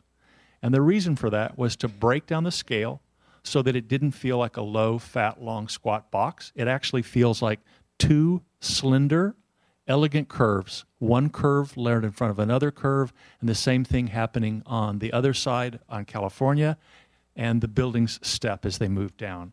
So the building, unlike, let's just say many buildings, which look the same from exactly all four sides, this building will look different from all four sides. But at the same time, will feel like one thing. It's just intended to feel visually interesting. And as opposed to using a bunch of what architects call tricks on the facade, which are just devices, they're gimmicks to make you feel like things are happening, we used big scale moves, which won't really fall prey to the fashion of the times, which should look handsome generations from now. I really like the office building. I think it fits the architecture of the transit building. And that was the intent, is to actually create something that felt kind of appropriate to some of the signature architecture in Millbrae. And also, it feels futuristic and technical, which I think is the kind of thing when you're attracting technology companies and you're talking to C-suite folks, you're wanting to do something that appeals to them, and it feels like Millbrae, the Millbrae of today and tomorrow, so that they see themselves here. Another thing that we work very carefully to do is the way the buildings touch the sky and the ground. So the way the building touches the ground is it lifts itself off the ground, so in a way it floats slightly above the ground. And I have more images showing what this feels like. This feels like, because of the render, it sort of looks dark, but in fact it's a 2-story light-filled galleria. And then, of course, the way the building touches the sky is the crown of the roof terrace and the stepping. These are just some examples of the different materials. One of the things that we'll be doing at the base of the building is using a clearer glass. So at the galleria side of the building, we'll be using that glass that you saw passed around has what's called a low-E coating. And that's a hyper-sustainable coating on the glazing that allows for, as little light penetration as possible. So it's considered a highly sustainable material. But on the ground floor, because it's protected by the overhangs and because we want to actually see inside of this, will be what we call a more low iron glass, which is a more transparent glass and has less reflectivity. Before you go on, can you go back to the circulation map? Because it doesn't seem to match that picture unless... Wait, go back. You were there. Yeah, okay, that's... So California's moving slightly. So the arrows over there on the top, is that the taxi and drop-off area? Here. No. I'm talking about at the very top. Yeah, right there. Yes. Oh, okay, I misunderstood. So California is going to remain the same configuration? No, it's going to come down a little. Well, so to the west of Linden, this is completely rebuilt California. Okay, that is. To the east of Linden, it's the city's property. So the development is not, we're not touching the other side of the street because it's not, there's no ownership rights. It's incumbent upon the city to improve the other side of the street or whatever developer you choose to work with, because the property line is here for our site. Mr. Mayor, I think if you look at the box here. What page is that? That is page 18.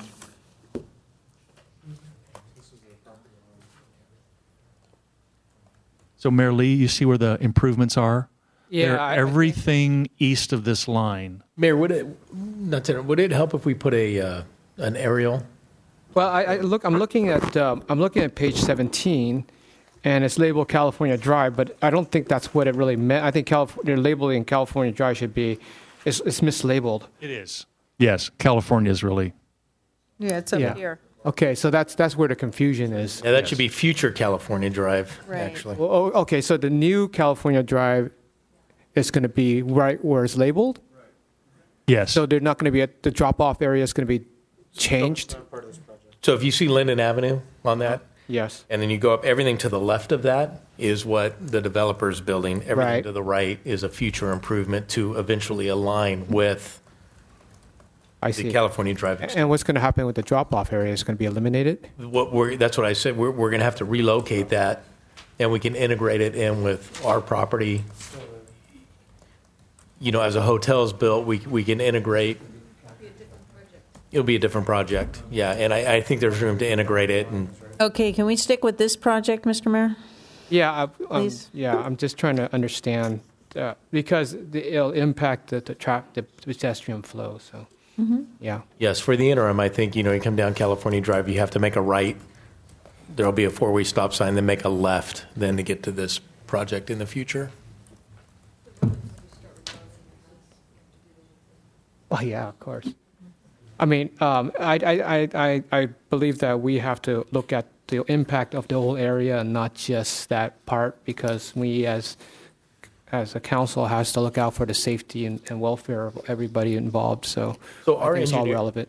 If it helps, our engineering department has looked at this, and it's been analyzed from a traffic engineer and civil engineering point of view for the interim circulation, both pedestrian safety and vehicular circulation, until we can get the improvement in the future. Okay, but this picture is not accurate then. I mean, it's accurate in terms of the development that's being proposed, but it's not accurate in terms of what the city might not do. That's what it'll look like if we Yeah, If we do nothing, that's what it if we looks do nothing. That's what. Yeah, exactly. Okay, fine. right. So I think it sounds like it might be helpful when we return to have our civil engineer from BKF be here to address any kind of traffic, or because he's worked very closely with the city on all of this. But just so that we're all kind of on the same page, the development that we're working on is essentially everything up to Sarah to the east, and we're not developing the other side of the street because it's not the property of the development. I understand that, but isn't part of the EIR, there's some mitigating issues that has to be addressed too? Well, I think when we build out our site and when Peter's Cafe and that area builds out, then yes, we need to realign California Drive. And that's part of the EIR. So as it is, the they're leaving transfer. it like that, so you're going to have a huge issue because you can't leave it like that because you're going to have taxis and people dropping off, and then you're going to have, right now it's a one-way street. Making a left, there's no two-way street into that alley. So already you have a problem. You can't even get in going north. For the past 10 years, I've been asking the city to exercise the right that it has to acquire that access. It needs to do it for its own self-interest for the city. We've offered to pay to have the work done. The project's going to take 2 to 3 years to be completed. You have an EIR, you have everything ready to go. You just need to exercise the rights that you have and obtain that right of way, and it all can be done. Unfortunately, this is the condition that exists, and we can't do what the city has the power to do. So if you move that ball, we can get it all done within the completion date of the project. That's not our issue. Mr. Mayor, I've asked that we approach that at another time here. We got a lot of people waiting to discuss the design as it currently exists. We can put this on a future agenda item and discuss it because I think, I'm hearing you and we do need to get this moving. No Yeah, question. let's address that. Otherwise, you have a useless street. I don't mean the study session moving. I mean the street improvement moving. No, I'm not trying to design it here. I'm just pointing out the fact that it's not congruent. Yeah, absolutely. Yep, we need to get on that and get that improvement. I mean, there's some things that the city has to address too. That's what we're going to talk about. Yep. Okay, I'm sorry. Go ahead. All right. Shall we keep moving? Yes, please. So this is it's basically showing you the materials that we just shared. This is more detail as well, just showing you how they're applied in this very specific areas. And then also, an image that sort of reflects the idea of the green roof and the terrace there. Sign. Sorry. One really quick question. When I look at whatever this page is, the C1 building materials page, Yes. there are all these different color greens and browns on that, what will be an exposed patio. Is that just different textures? Different plantings. Different plantings? Yeah. Okay. I didn't understand that. Yeah. And actually, the next time we come, we'll have a detailed planting diagram of the roof to show you actually what it is. It's a really beautiful roof design, and the graphics don't really explain it to the degree it is. Excellent. Thank you. My one concern about your rooftop garden there is the wind factor. So what we've Nice done and is, pretty if nobody's going to be out there. so we did wind studies, and we're putting a glass rail at higher than a person standing so that we can actually prevent that. And then we also, which it doesn't reflect fully here, so I'd like to come back when we come back and show you a more detailed example of what the planting looks like, how people work, because we've given very careful thought to that. And I'd be glad to share you go. One other thing is that the top floor there where the landscaping is, that the building is on the northwesterly side. So that shelters the access, and we did that intentionally because of the wind. Thank you. And that's also true on the residential, the R1 building, the club area, the residence clubhouse is oriented to be on the wind side. My compliments on the complementary aspects of this design, the office to the station area, unlike last night. Well, we listened very carefully to you folks when we were here a couple of years ago coming up with the vision and the design of it, and we heard very clearly that there's a kind of signature fluid move. And so it's not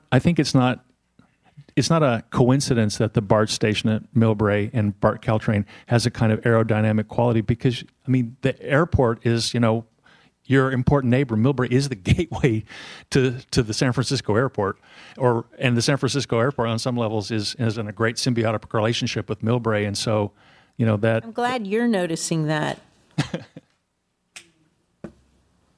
So it's a beautiful design opportunity. People here don't. Go ahead. Okay. So signage. So what we've done is we've shown the likely location, recommended signage for the building. So if there's, let's just say one of the big tech folks wants to come in, they're going to want to probably identify themselves. And so what we did is we identified a handful of key spots on the building in which they could put signage, and there are prescriptions in Millbrae about the size and character of signage. And so what we did is we've shown examples of the kind of things that could be and the likely places that they would be. So really what they are is they're clustered around California, Linden, and Sarah. And that will be determined by planning and everybody when that occurs. Yeah, when they propose it, there'll be a review of it.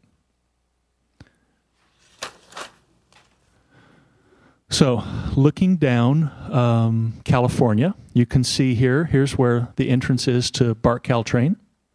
This is a view of the kind of character and feeling of what California is going to feel like. And one of the things that we did is we've shown how there are potential, because the entire ground floor is commercial. So it could be anything from behind the retail, which is at the Galleria, it could be anything from workspace to an active use, depending upon who rents it. But it will be active because of its, you can see here how it's these kind of uses. So it's a workplace use or an active use of some kind, depending upon what it is, if someone wanted to lease the ground floor.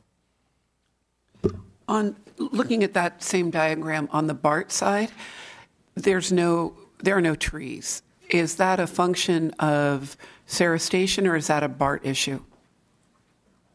It's BART. That's a BART issue. Yeah. So when we someday get our urban plan, or can we work with BART? Trees are traffic calming. Right.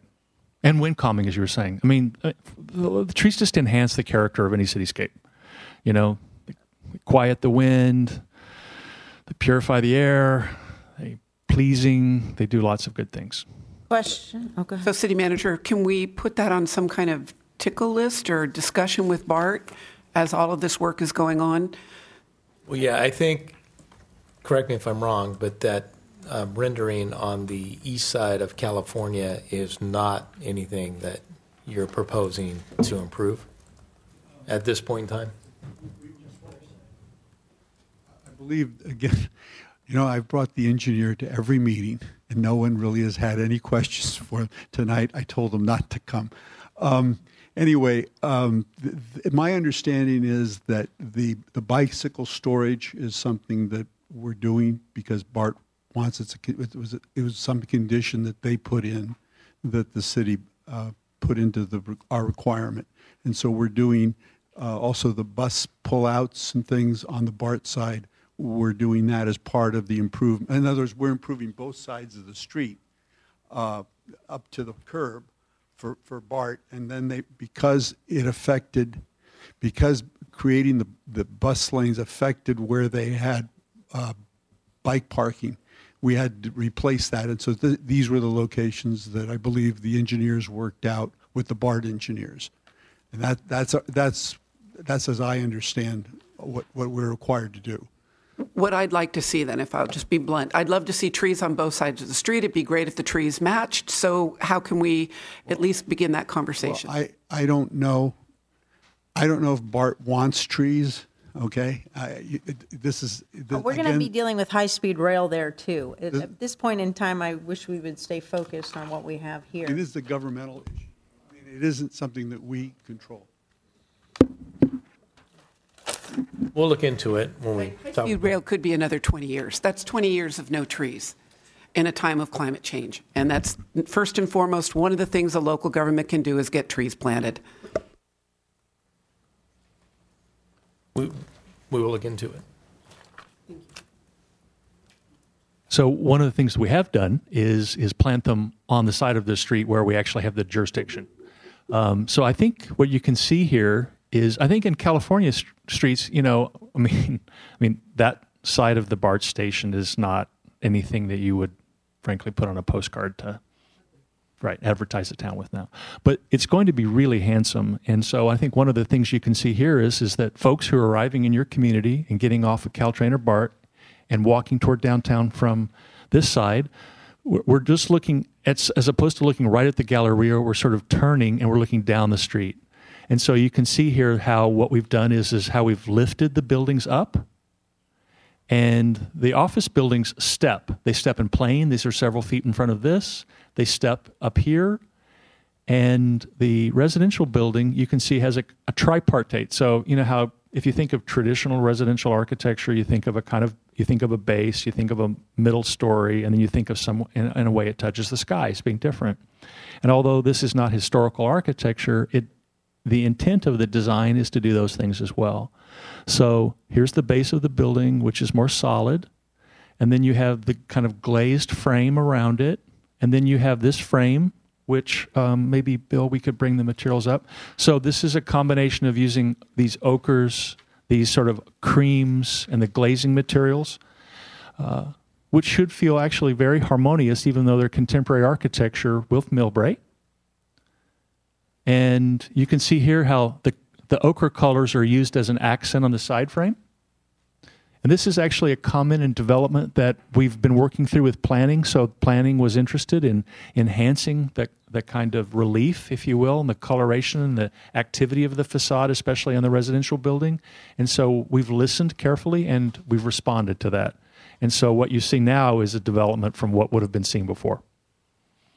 Here you can see the relief of the bays, the bay windows, and balconies. So it'll be an active facade. It won't be just a big, multi-story blank wall. There'll be shadow and relief and character. Sun will be grazing this side of the building because this is the eastern side. And then, of course, the way it touches the sky is through a kind of cornice. This is the passage, the paseo that goes through. So if you're coming between the sites, this is here, and that's where the water feature will be. So, Councilwoman Schneider, I think it might be helpful if we took a few snapshots too, because one of the things that we did is and we look forward to working with the Arts Commission on the exact placement and quality of the art, but we think the art's been put in places that actually will be very visually accessible from the public realm. So here's a section down California Drive. You can see the below-grade parking. This is the office building itself. So, the office building is largely here, and then there's a projecting bay. This is at the widest point because this narrows back because the building curves. So when it's at the widest point, it's here, and then, of course, all of this sweeps back. So just really quickly. So at the widest points, we're in a relationship like this to the street, and then this curves away, and it curves away. So it's not a flat line along California. It's a curve. I'm assuming this is this, or is that? I don't know, I have objections. Excuse me. This is on the C1 building? No. This is on the R2 and R1 buildings. Okay, thank you. So the fritted glass and the materials we just showed you, those are all for C1, and these are the materials for the residential buildings R1 and 2.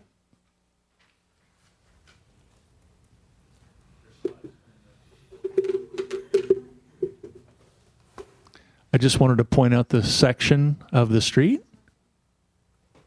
So you can see there are bike lanes on either side. So it'll be an active bikeway. The two vehicular lanes, it's two-way. The sidewalk itself, and then the planting for trees, and then Caltrain and BART.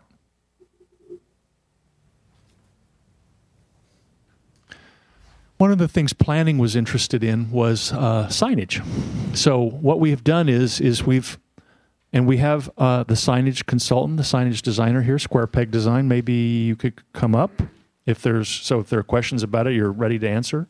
But if it's all right, I'll just walk you through the idea around them. So the idea is that there are key and distinct monument signs of different heights and scales happening at different points throughout the site.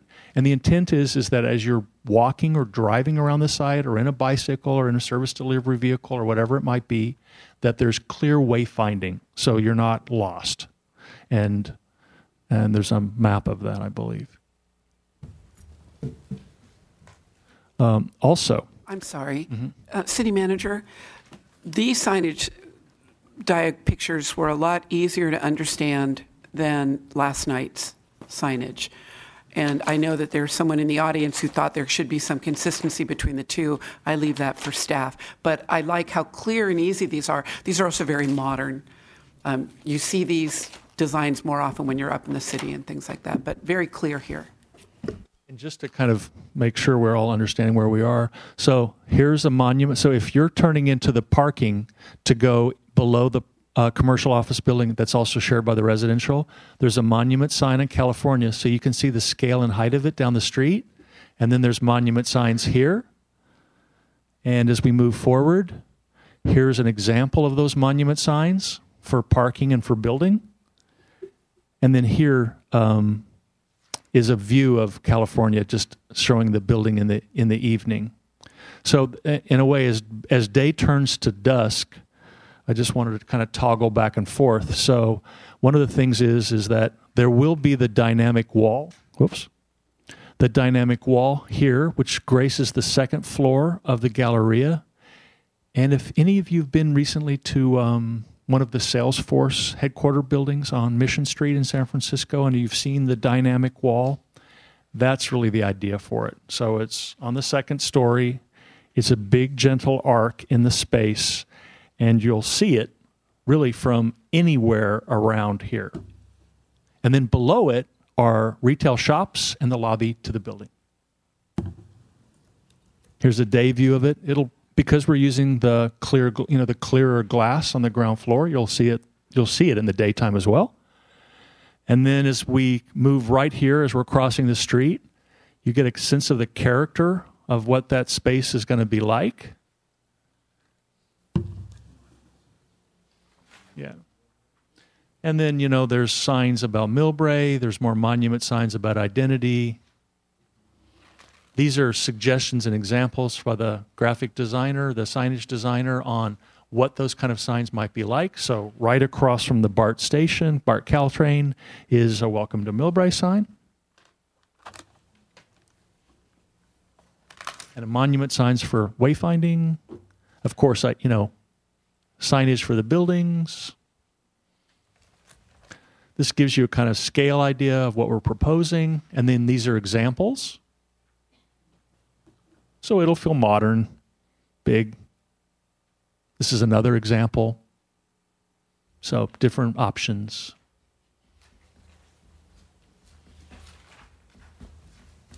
So the idea is that there's a family of signage as you move around the site, and that they're, frankly, horizontal or vertical, depending upon what you need to see and what the information it is they're transmitting. Is some of those signage going to include public pointing, wayfinding to public areas like parking and parking and everything, yeah, civic center, that sort of thing? You need it. The city manager said yes, so I don't. Yeah, So yes, we'll include, if there's a need for that or if there's a request by the city to do that, yes. Currently, right now, we just have information that's pertinent to the building in terms of finding entrances into the parking areas for both buildings. But if there is and we added the Millbrae sign at the request, I believe that was something that the city requested at the last review. So planning. So we've incorporated that. So yes, we can accommodate those kinds of things as we need to. Councilwoman Snyder. That's a good point. I know that the Historical Society for the Train Museum, because the Train Museum has a Millbrae Avenue address, that people can't find it because it's really on California. So if there was some openness to directing to the museums, to the Civic Center, to Broadway or downtown. All that information can be added to the wayfinding signs and to help with the community and help them find their way around. That would be very easy to do. So. Thank you. So, for example, these kind of signs that sit here would be the logical point to have that kind of wayfinding that says Camino Real, downtown, the museum. Yeah.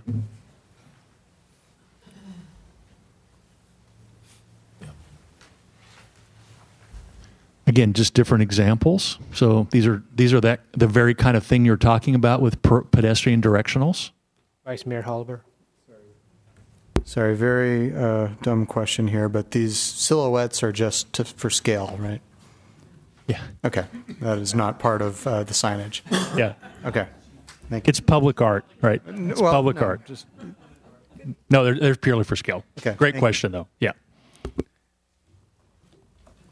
And as you'll see, everyone in Millbrae is quite jaunty. I mean, it's,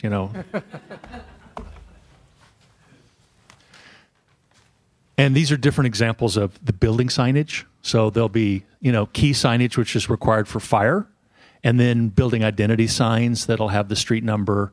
And these are examples of what that can look like.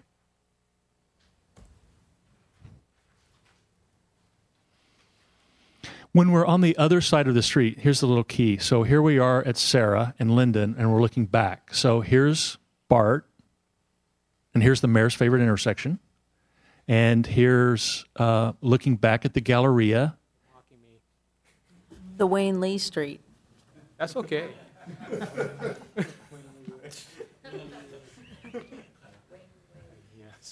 And then there's a view into the Galleria from here. Now, remember, we're about a half story above the other side of the block. So when you're at this point, you actually are, the story is, it feels like two, but then, because it's really two tall stories, so this feels like two stories, but as you approach the building, it opens up. So it's actually going to be pretty cool looking across because it gets more expansive as you look across the Galleria when you're at the top of Sarah.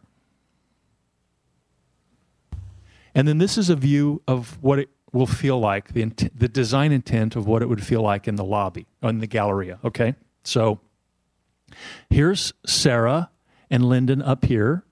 Here's the street trees. This is a skylight between where, remember when I talked about the building sort of, getting narrower at the ends, so they look like two slender curving bars? Well, where they intersect, that kind of reveal between the buildings is acknowledged through skylight. So there's a lot of daylight pouring in here. You can see the glass wall. And then what we've done is to mitigate the fact that this, as opposed to burying the lobby and the Galleria so that it feels underground, what we did is because this is the street, the actual property line is out here because the building cantilever's out, as you can see, so the property line is further out.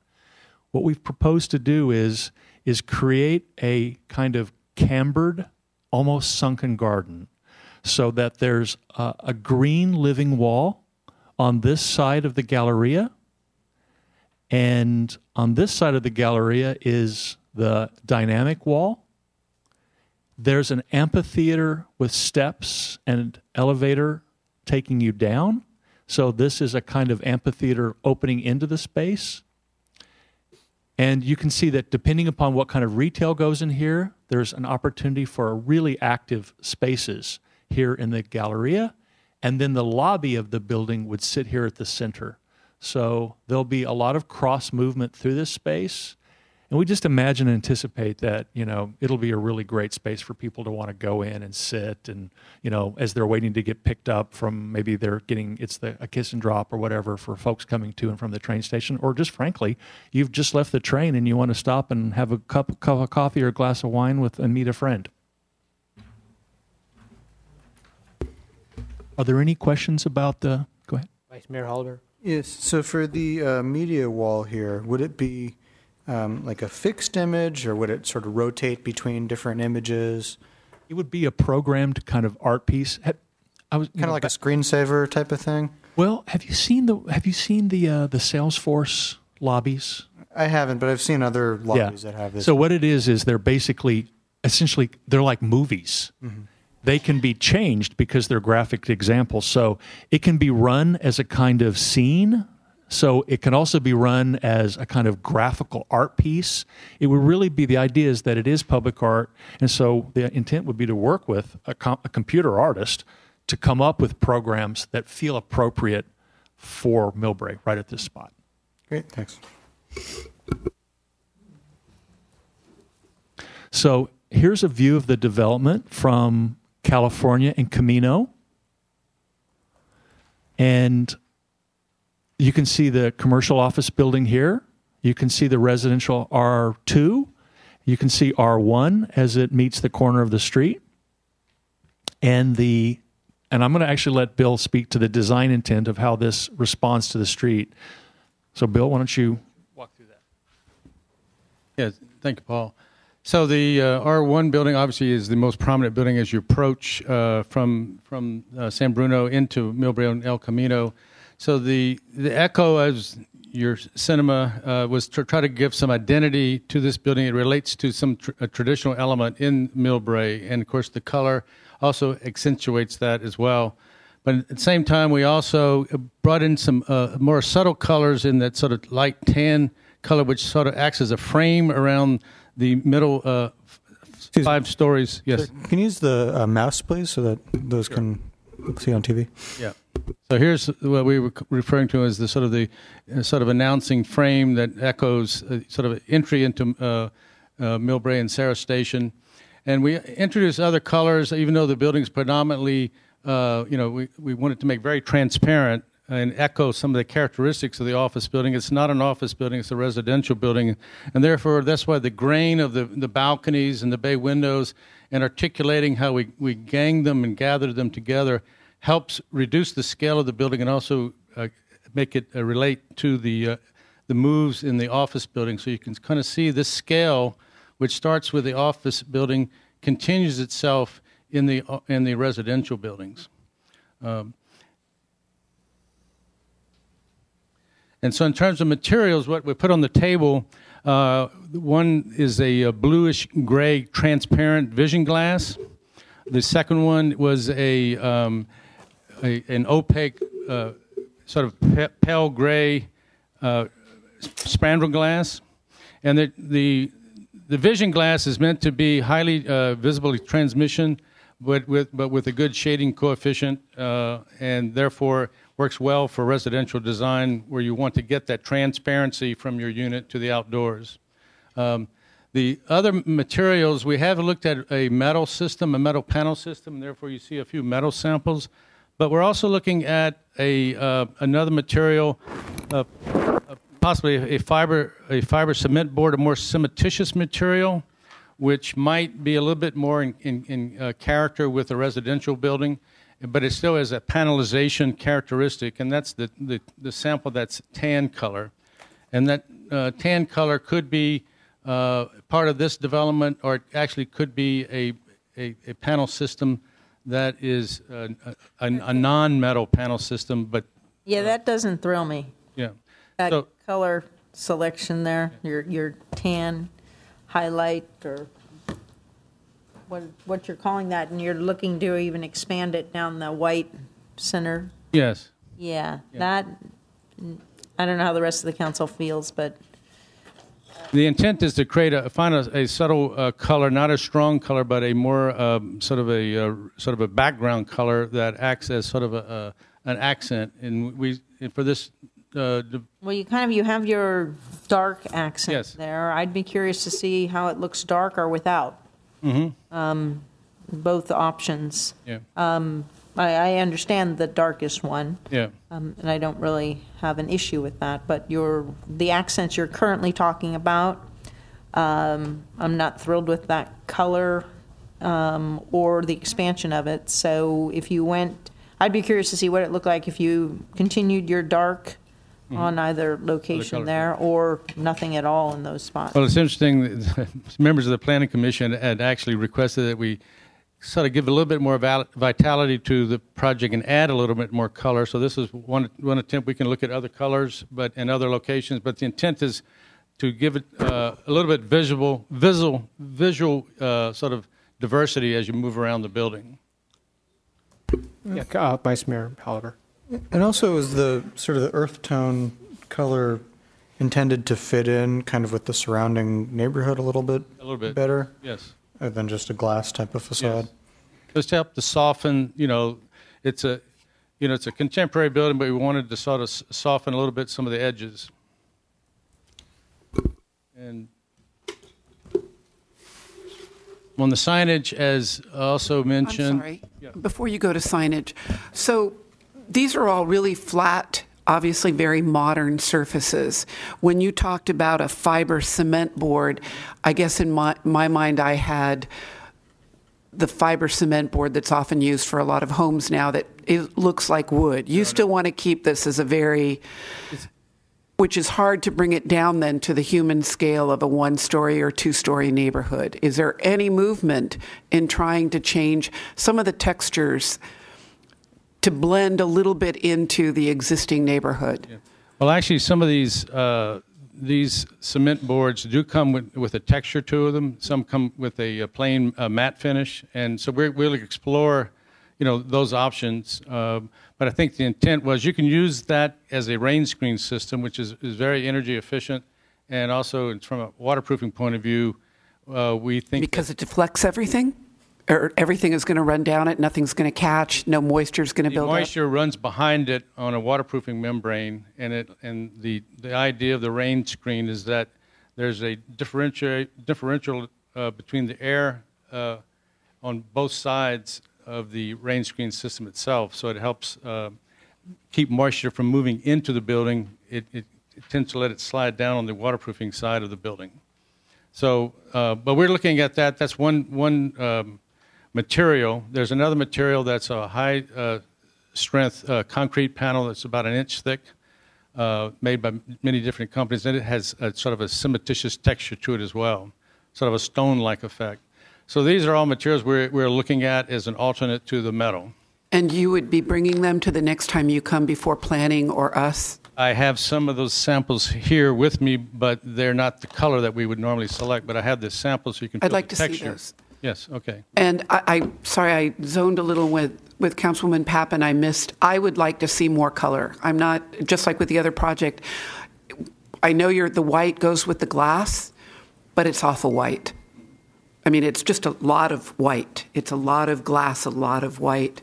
It doesn't feel like you're next to a single-story housing development. So a little more color. Okay, we'll take that in effect. Okay. So I'll bring those samples out in 1 minute. Yeah. Thank you. The signage also, as Square Peg developed, there'll be building signage, there'll be address signage in terms of, post office, fire department, but also in keeping with the character of the development.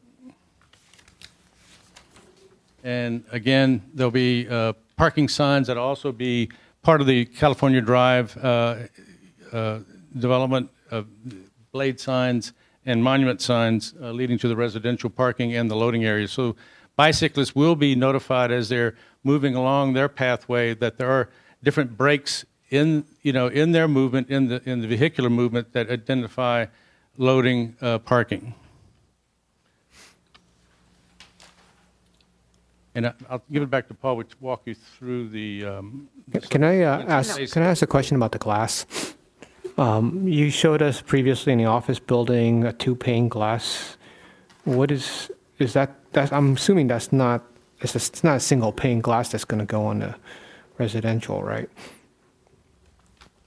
Right. No, it'll be double glazed. In fact, on the side that faces the BART station, we may be looking at triple glazing for a sound insulation point of view. That would be part of the environmental noise study. Yeah, you're going to need that because the vibration from the plane's taking off. Yes.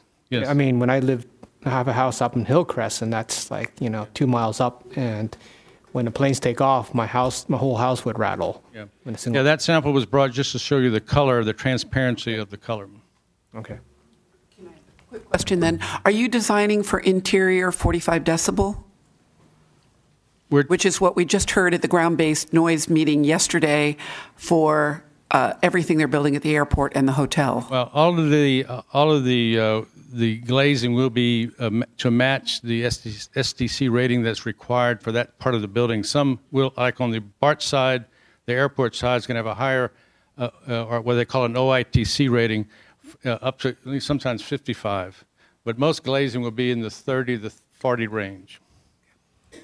They'll also have to remediate the noise based on the environmental impact report, so they'll comply. Basically, in order to get a permit to build, it'll be code compliant, and it'll be responsive to the amount of noise in each side of the building and the height and relationship. Here's the thing that we're learning in the ground-based noise is that a lot of the decibel readings are C-weighted rather than A-weighted. And the mayor brought up the vibration that comes with the lower frequency noise, which is the backblast noise. And so I'm still learning about the difference between the A-weighted and the C-weighted decibel noise. And how you design to it is way out of my bailiwick. But this building is going to get backblast noise. So I would definitely do some homework into the low frequency areas and not just go by the 45 C-weighted. So yeah, the way it'll work is and you're exactly spot on. So there'll be a mapped analysis of the entire building and the amount of noise, the sort of sound decibels that are on the surface, and then every single window as it moves around will be, as the city manager was saying, has to be calibrated to mitigate the amount of noise on the outside to reduce it to be an acceptable level for residential dwelling on the inside. So in order to get basically a permit to build, we have to prove a Cal Green regulation standard. And so everything you're concerned about will be very carefully thought through. I appreciate that, but airports around the world have not been paying attention to the low frequency because the perception, the comment is always, you cannot mediate it, you can't remediate it, so we're just going to ignore it. And we are now, with San Francisco Airport probably being the first, Baltimore possibly the second, pushing for more work to be done for low frequency noise. So this is new, and I'm sure you can't build to something new, but I don't want to lose it because its proximity and its height. Okay. I just want to give you show you these two samples, which are sort of an alternate to the metal panel. And these are high-strength concrete panel system. You can feel that there's texture to them, and these come in many different colors. And so we think this could be a good alternate in response to some of the comments from the Planning Commission also about the metal. Where are you talking for this? Everywhere. Where there's white on the building. Oh, okay. So, all right, yes, I mean, I understand. These are not meant for color; they're just meant for texture. Okay. Yeah. Good. Okay. Thank you. I was hoping that. And just to get, we seem to be a little torn here, color-wise. And I hope you can come back to us. I'll agree with Ms. Schneider. I just don't want to see multiple colors here. So when, if we could see your Sarah Station, that color on your the areas you're looking to enhance, just for consistency, I'd be interested to see that. That's just a thought. Is that panel structural or is it just decorative? It's a design feature. So just decorative.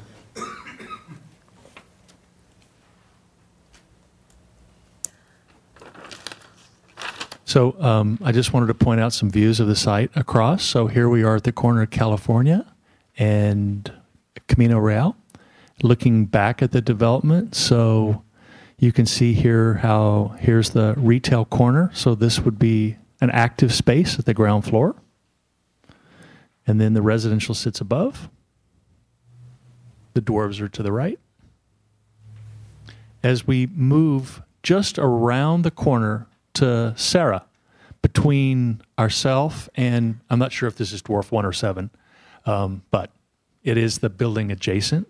So what we've done is look to create a passage that moves between the lower existing commercial building just to the east and the new residential building here. And you can see here's the active use space for commercial.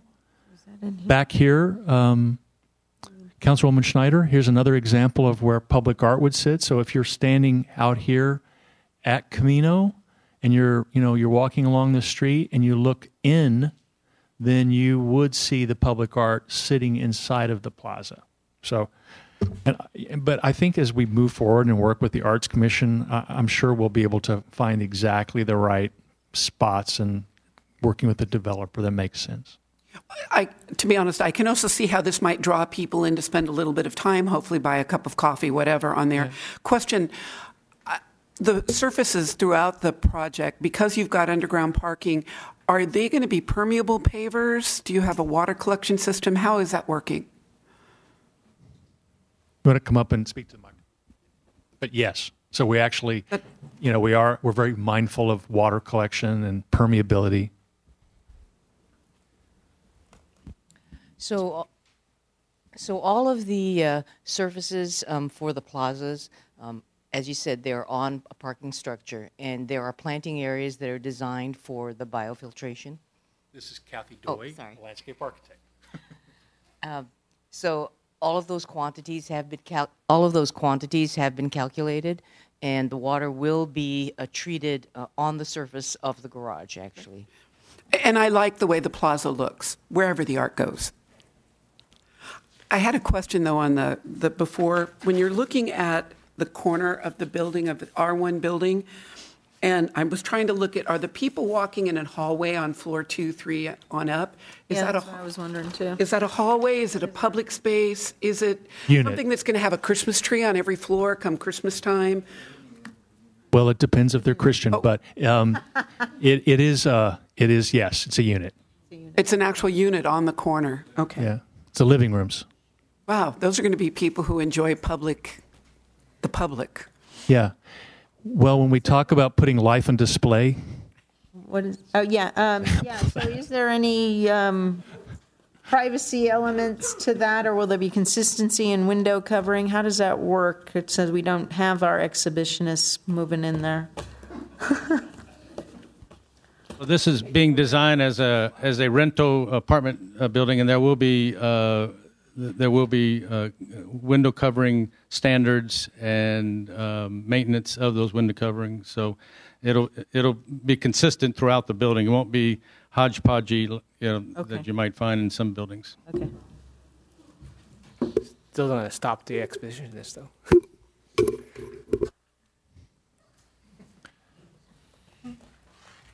Fortunately, it's a traffic stop, so no one will get hurt. You say that. Yeah. So anyway, this is a view looking down the passage. I think one of the nice things about the project is even though it is, changing the scale of the streets of the city skyline a little bit, one of the things that it's doing is it's actually lending a really nice grain and texture to the groundscape, something that doesn't exist in this part of town at all right now. As we move in, you can see closer into the plaza and the opportunities for public art. As we move around, our jaunty scale figures, showing, the scale of signage around the development. So there'll be signage, keying what the retail is. These are examples of that. Signage for, graphics along the street. And then, of course, here on the sidewalk, there'll be the monument signs basically indicating where you are, where traffic should turn, where parking and loading are, those kind of things. Vice Mayor Halber.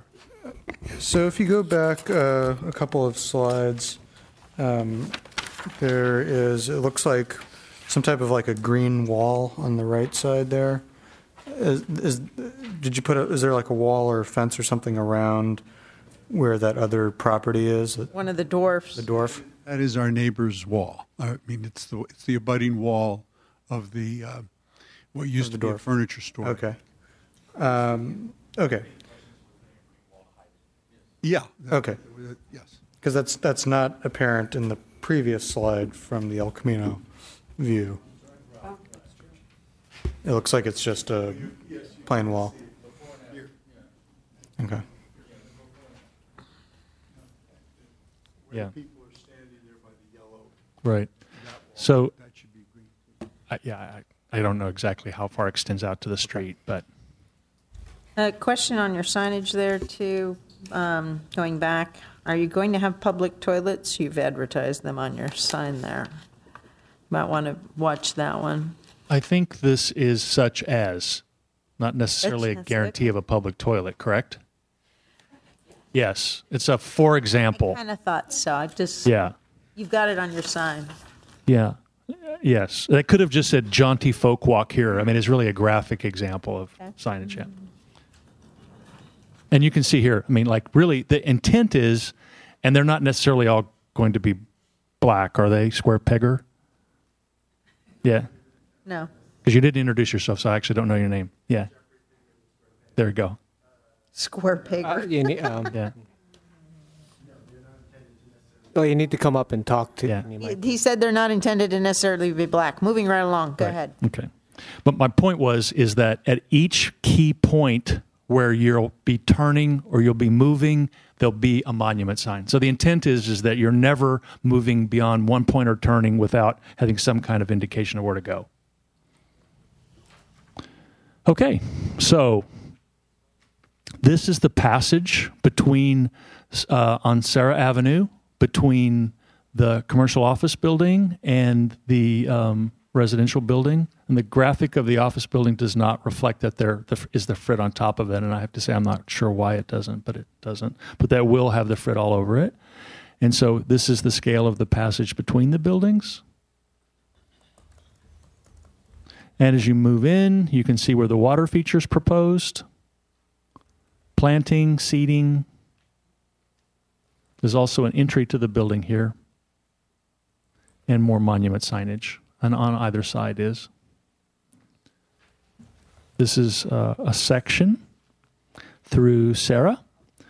So, Councilwoman Schneider, you earlier had a comment about the kind of character and nature of the streets. I just wanted to point out that what we're doing is the state of of Sarah now.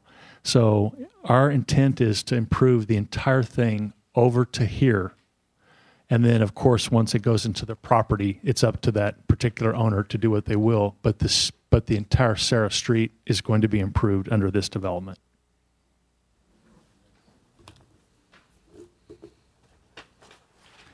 And this is a drawing of what that would feel like.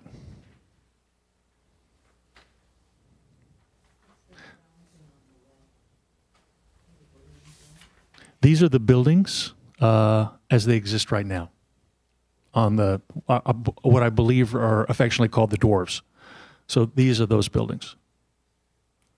And then what we're doing is improving this side of the street, and the entire thing is intended to be dealt with pavers along the street as well, correct? Yeah, up to the sidewalk. Okay, so here's the sidewalk. And these were when we referred to the live work units that have direct access to the street, these are the ones we were talking about. You can see the scale of the street actually changes here along Sarah. It steps down. Excuse me. So if this is going to be a two-way street with bike lanes or bike paths, the way it's presented here, it's not marked out at all? No, it's not marked out. It's not shown as being marked out. This was when Colette Meunier was the planner. She wanted us to show it this way.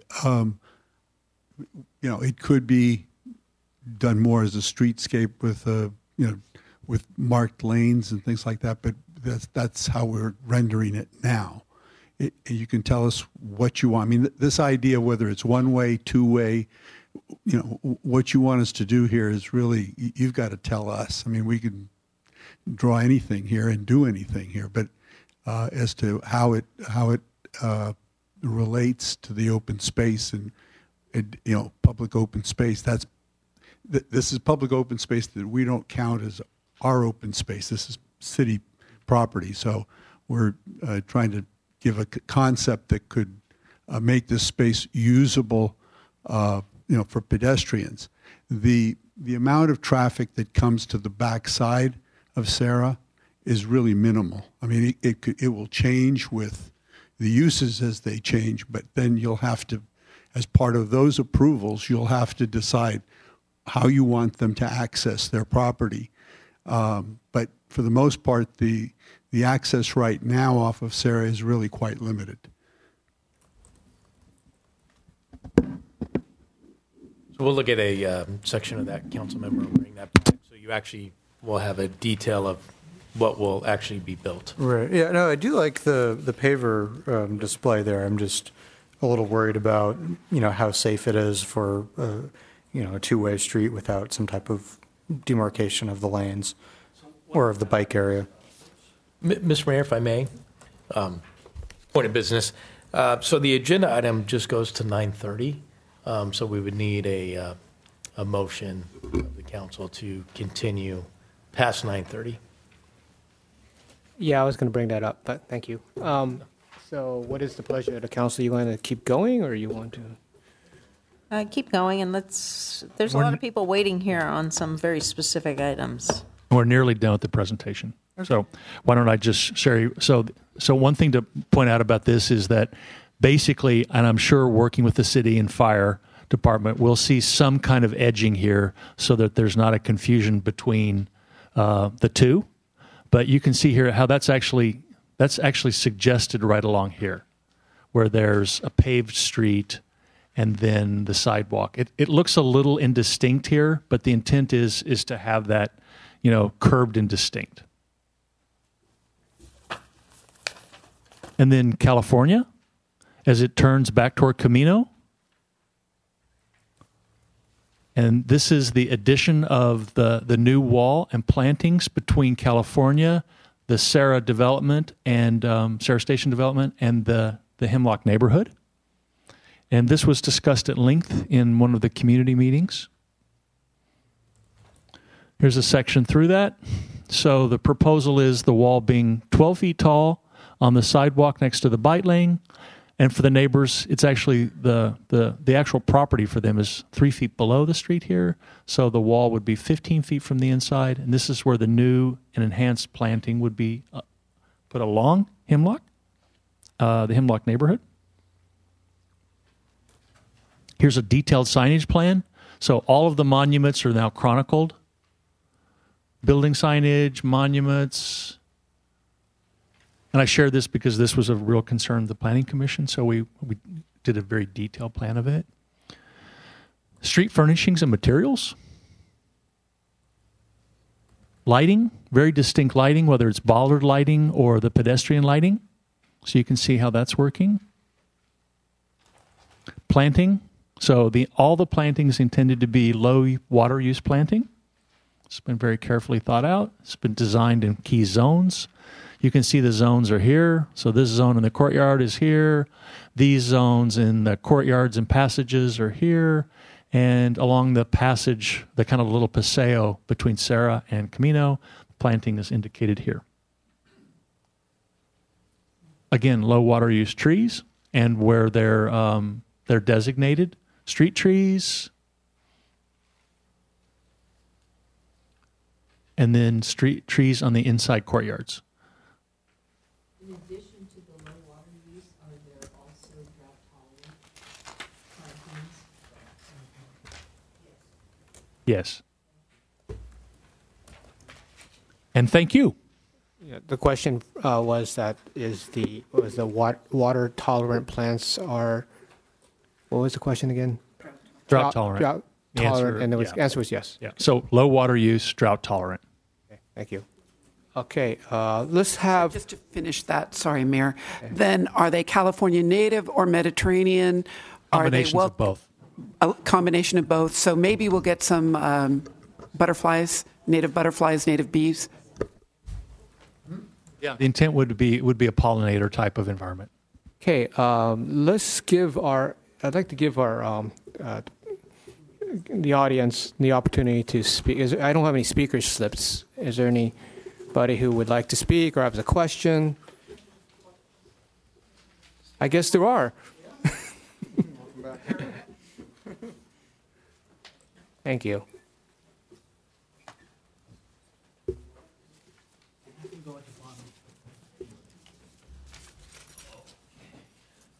Okay, thank you.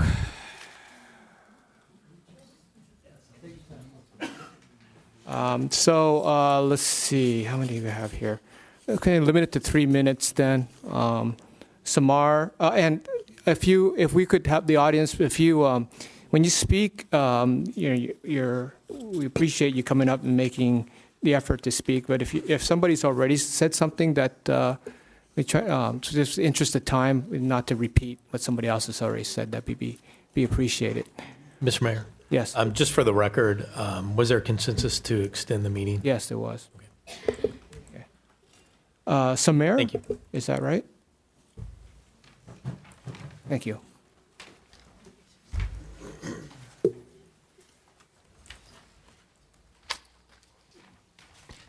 Hi, my name is Samar Noureddin.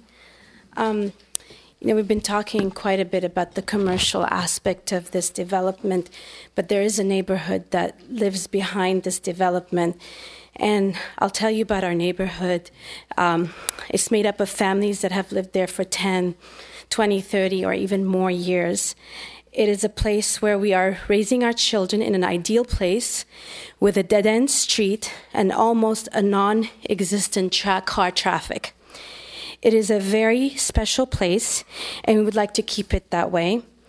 Although we are not here to stop this project or to slow it down, we ask that the developer respect the culture and sovereignty of this neighborhood when designing this project. We ask that our street remains private and quiet. The only way to do so is to make sure that the balconies facing our neighborhood are removed up to the 6th floor. So that we do not leave it to chance that our new neighbors in this new development are considerate and neighborly. These buildings are huge and overpowering. Anyone standing on those balconies facing Hemlock has full view and full control of their conversation and communication with our neighborhood. Meaning, if they decide to talk to us or to our kids on the street, they can. If they decide to cuss at us or at our kids, they can. If they decide to throw things at our street, they can, with very little or no repercussion. So instead of leaving it to chance, please remove balconies and maybe replace them with bay windows or anything. We can be creative here. We can do all of this and still should be able to still be in keeping with the 45-degree or almost 45-degree setback on the R2 building. Just like you are making sure that the internal plazas are beautiful and serene, you need to make sure that the external look and feel, especially the ones facing Hemlock, is just as pleasant and serene. We have been in this neighborhood for a lot longer than anyone that is going to live in this development, and we deserve to be considered first. Just like you are trying to stay in keeping with the BART station and the airport, with the architectural fluidity of your commercial building, we ask that you also stay in keeping with the neighborhood that exists behind your development. We are not houses made up of glass or aluminum, so please stay in keeping by adding wood, stone, stucco, terracotta, and anything that makes it feel warm. The development stands to have a lot of impact on our neighborhood. Let's make it a good one. Thank you. Rob Decote. Hemlock. She's on Hemlock. 551. Rob Decote, please.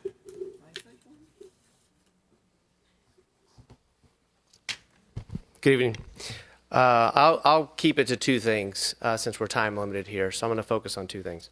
One, let's talk quickly about the design of the R2 building and the requirement in the stationary plan to be at a building height at a no greater than a 45-degree angle. Plans seen to date and presented to date and discussions to date still have that building out of compliance. And I heard the earlier conversations about maybe we consider an amendment to the plan. Whatever you do with regards to that amendment, you should make sure that you mitigate what was existing already. Okay, that if you decide to go greater than 45 with an amendment, that there's still some mitigation to the others, to the neighborhood that's behind it, and to my property in particular. As we should understand that one of the other questions on the design criteria is about significant visual impact. Okay, and that's something that is undeniable here. This is the largest set of buildings ever put in this town. Okay, they are bigger than anything we have anywhere near here. Okay, so denying any type of that this does not have a visual impact would be, it's not doable. Okay, so what we've asked for and in all the discussions we brought to is to bring some mitigation to that piece as part of the design review criteria. This is why you've had the request for the walls, for sound and for noise and for safety, for the trees to be tall and green so we get some visual, so it's changed that visual impact. You've also asked us we've heard from us to take away the balconies that face the neighborhood. It's not just their visual treatments that they're wanting to have on their buildings, it's what we have to look at as well. Okay, so we ask that the council consider carefully what we've proposed as a neighborhood already in these discussions with the city, is that we've asked for that wall, we've asked for that 45 to be maintained. If you're going to budge, then you absolutely should mitigate the impacts to the neighborhood, and you should mitigate what's happening to my property in particular, because I am the residential property owner directly affected by this development. Okay, so as we look across all of these things, two key areas it already does not meet in the design criteria. It is A, not compliant with the existing Millbrae Station plan and the development standard written in it, and two, it has not mitigated the significant visual impact that's already there. Okay, all the other stuff in there we can debate all day long on how much it decreases investment, all the other stuff, right? Those two things are undeniable. Okay, so I want those things as the property owner that is there, I expect the council to do what's right. And I would ask, and I've asked for 2 years now for the developer to work with us on this piece. Still waiting, and we've tried everything we can. We're not trying to cause trouble. We're trying to be treated fairly, okay, for not only ourselves but our neighborhood as well. So to let other people, since we don't want to repeat, I'm saying on just those two things, but had I had more time, we'd go into other things as well. Thank you for your time. Thank you. Christina Decote.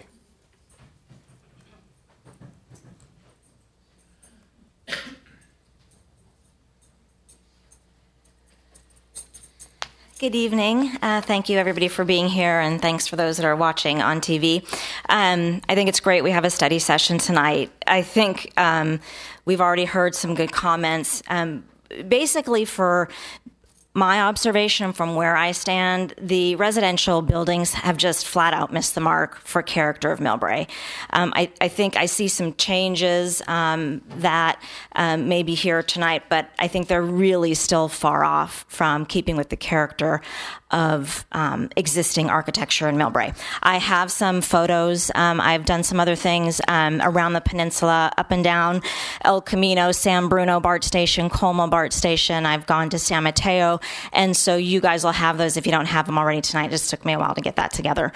So I just want to focus on that. This glass, the white, it's just so cold and stark. It's really unappealing and inconsistent with the character of Millbrae architecture. It also is inconsistent with our neighborhood that is adjacent to those buildings. So really important. And I think the developer needs some guidance. And I think that you guys have that to work with. You've got the Planning Commission and really need to hone in on that particular design criteria.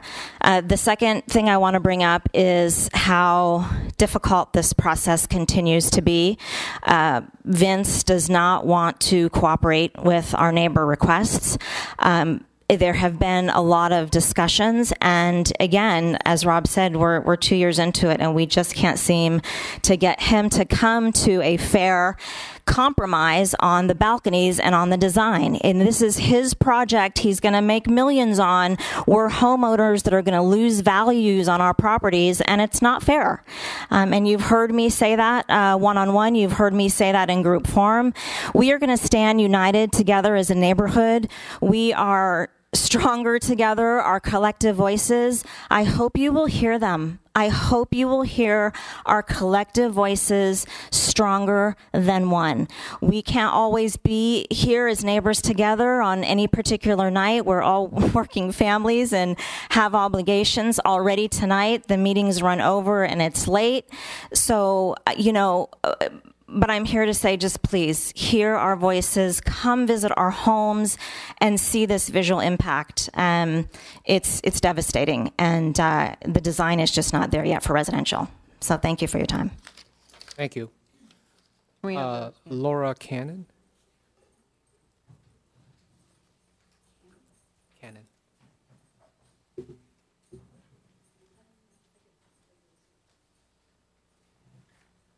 My name is Laura Cannon. I'm the homeowner of 510 Hemlock, which is exactly 3 homes down from R2.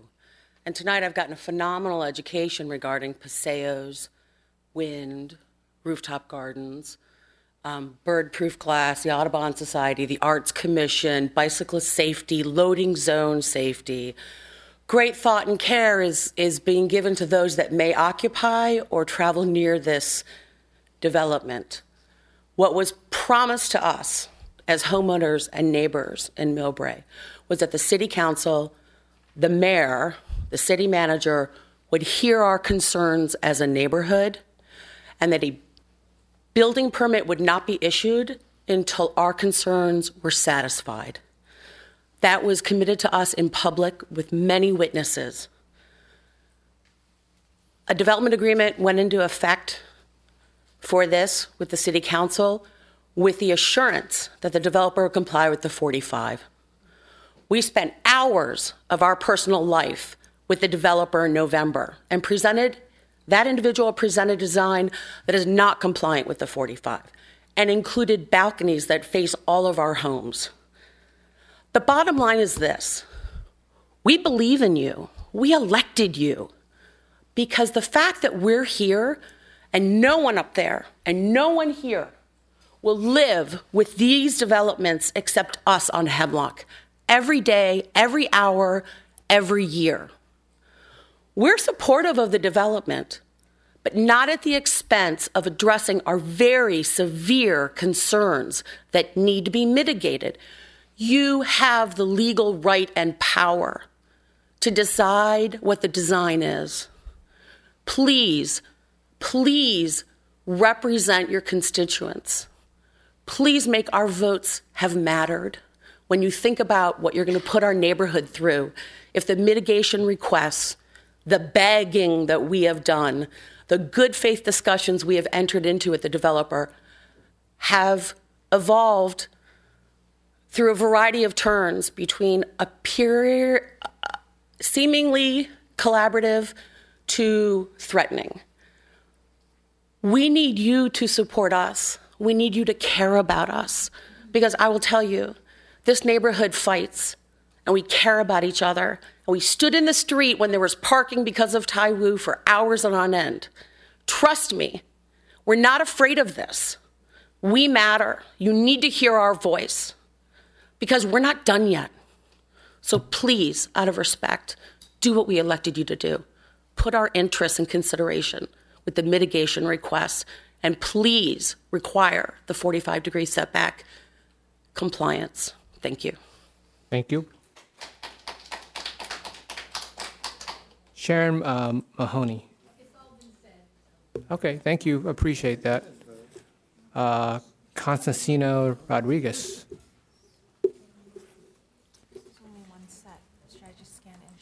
Can I see those pictures? Good evening again. My name is Constancio Rodriguez, Millbrae and Hemlock Avenue resident. It's hard to top what was already been said, so I just want to reiterate the two things that seems to bog this project is the 45-degree angle and the balconies. And again, we just want to emphasize that these are the two things that have been a thorn on our side and on the developer side. And if there's a way of actually complying to this, I think there should not be any problem as far as the Hemlock Avenue residents.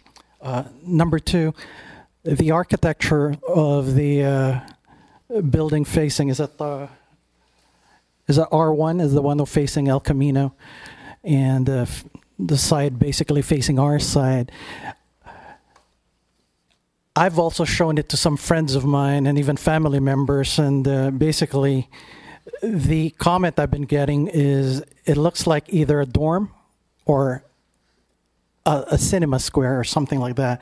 And I was just wondering if there's any way the architecture could be kind of like tweaked, and probably if they can like do a render without those balconies on the first 6 floors, just so that the council can get a good idea of how it would look like. And maybe they can also incorporate, instead of having the maroon colored side walls, maybe they can use some elements that's like natural material looking, like the wood panel material that they use in the furniture store, that looks more organic, or even like a stone or something that's more natural rather than kind of like what's being presented right now, which doesn't really fit within the how the community is. And so those are the only 2 comments. And again, the other thing that I just want to bring out is the signage, the monument signage, fonts and things like that that's presented tonight is actually looks a lot better, in my opinion, compared to what was presented yesterday. And my suggestion is, even though it's 2 separate projects, if we could just actually unify the signage so it won't be too confusing, so there's uniformity in combining those signages in these 2 separate projects. And thank you. And thank you very much. Thank you. Okay, bringing it back to the council, Councilman Schneider. I have a question again on process. So, in disclosure, I've met both with the developers and I've met with a couple of the community people, and I'm still a little bit confused as to the main issue with the balconies and the issue between R1 and R2. And I don't know if we're going to allow the residents to have a little bit of a discussion with us. Are the main concerns of the balconies, aside from the 45-degree angle, that you would hear swearing and you'd have things thrown at you?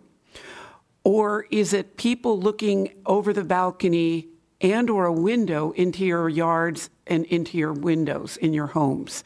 Because I've heard suggestions that instead of balconies, just make them glass bay windows, but they'd still be able to look into your backyard. So I'm a little confused as to what are the most important issues to that. Am I saying that the right way? And can they speak to us? Yeah, why don't we have somebody who represents the neighborhood to speak about the balcony?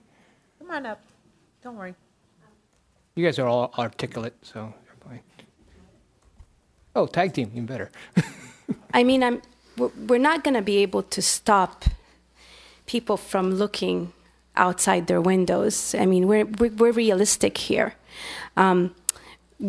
We just don't want people to be able to hang out on their balconies, make noise, be able to communicate with us at will whenever they want to, because we've seen it. I mean, we have the hotel, we've had to deal with Taiwu and the noise, and so that's really our main concern.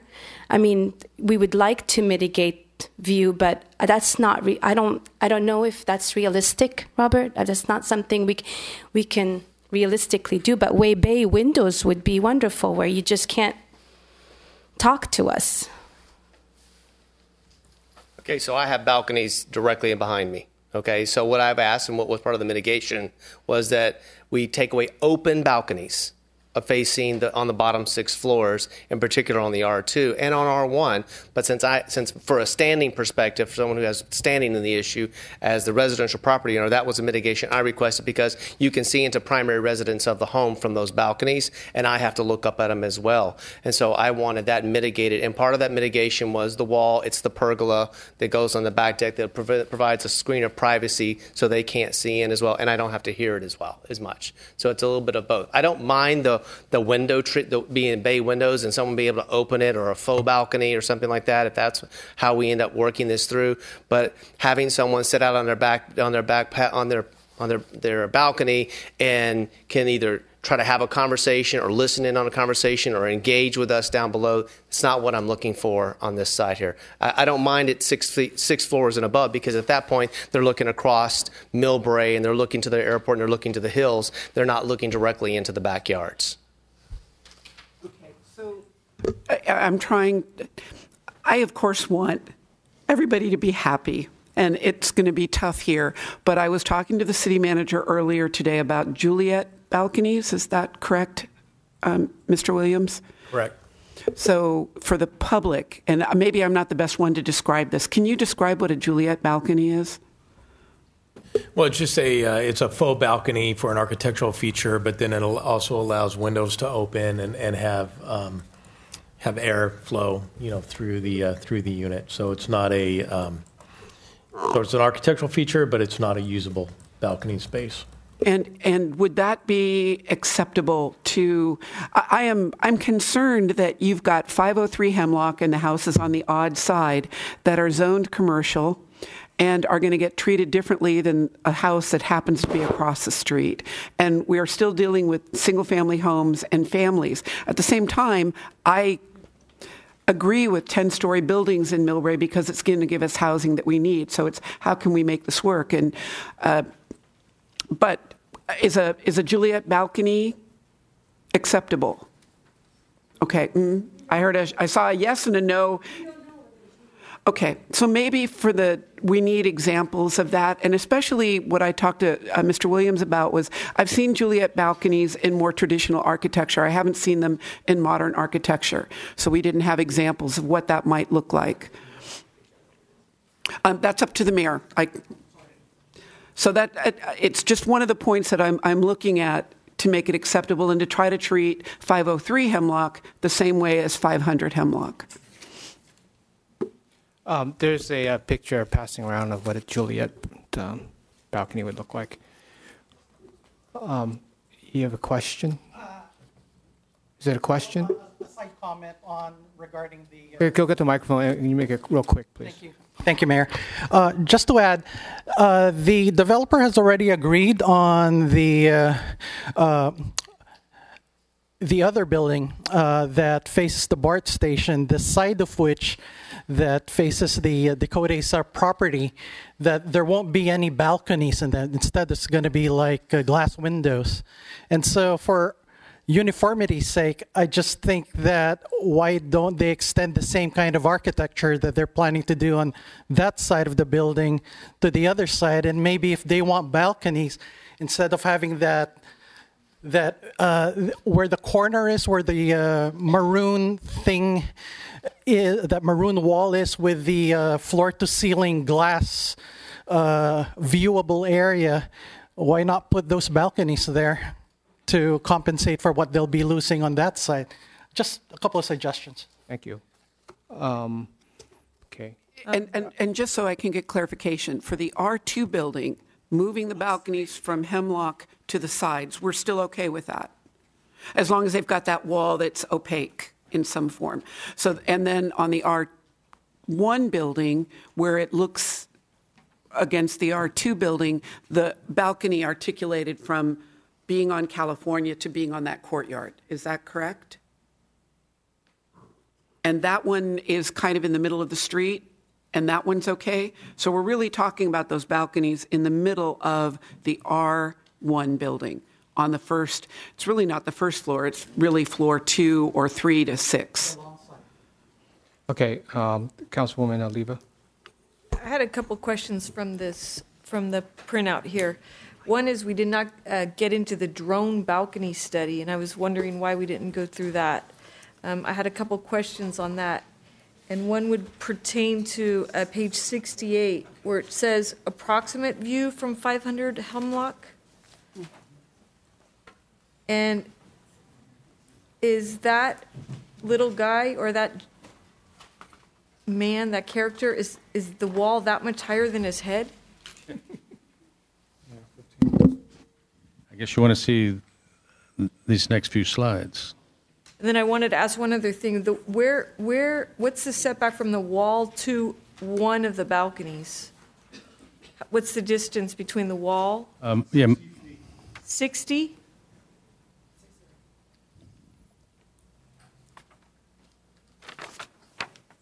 So when it says approximate, why didn't we get a What page number are you? page 50, page 68? Yes, these two views are from the Dakota's deck, and it's approximate because we didn't have floor plans of their house to go measure, et cetera. So this is an approximation of using Google Earth to locate their house and its relative location from the wall. And we had a dimension of around 20 feet or 22 feet from the face of their house to the wall, and therefore also the height of the deck. So it's approximation. It's a SketchUp model, but then the view is taken from that point to sort of get a sense of what their view might be with this 15-foot high wall. This is without the pergola, and this is with the pergola. Yeah, but what balcony? Where's the balcony? I mean, where are they? They're looking. It's this. They're seeing this is the 10th floor. This is the 9th floor. And this is the 6th floor, so you're not even seeing the 7th and 8th floor because of the perspective.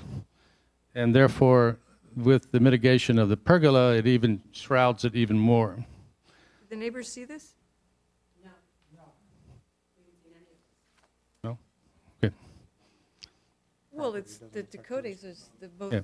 Okay, well. So this was, an approximation. already on the We website? apologize if we don't have the architecture exactly demonstrated. Sorry, Christine, can you talk into the mic so people at home can hear you, please?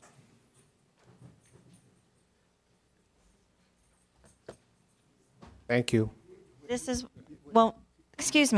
why this is really confusing, because what we're not seeing tonight is what we saw, which was something different, which was a video schematic that was direct line of sight from the balconies that saw the entire Hemlock Street. So I don't know about a drone study, and this is just symptomatic of what we've been dealing with. The video that we saw that they presented is much different than what you're seeing.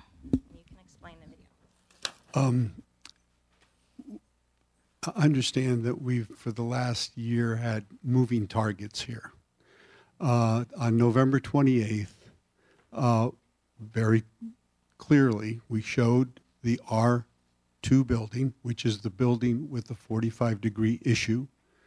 And the consensus by the end of the meeting was that if we removed the balconies on the first 6 floors facing Hemlock and move the balconies on those units to the facing the railroad or facing the courtyard of the project, that would satisfy the majority of the neighborhood that was concerned. This is not the Dakotas. This was everybody else.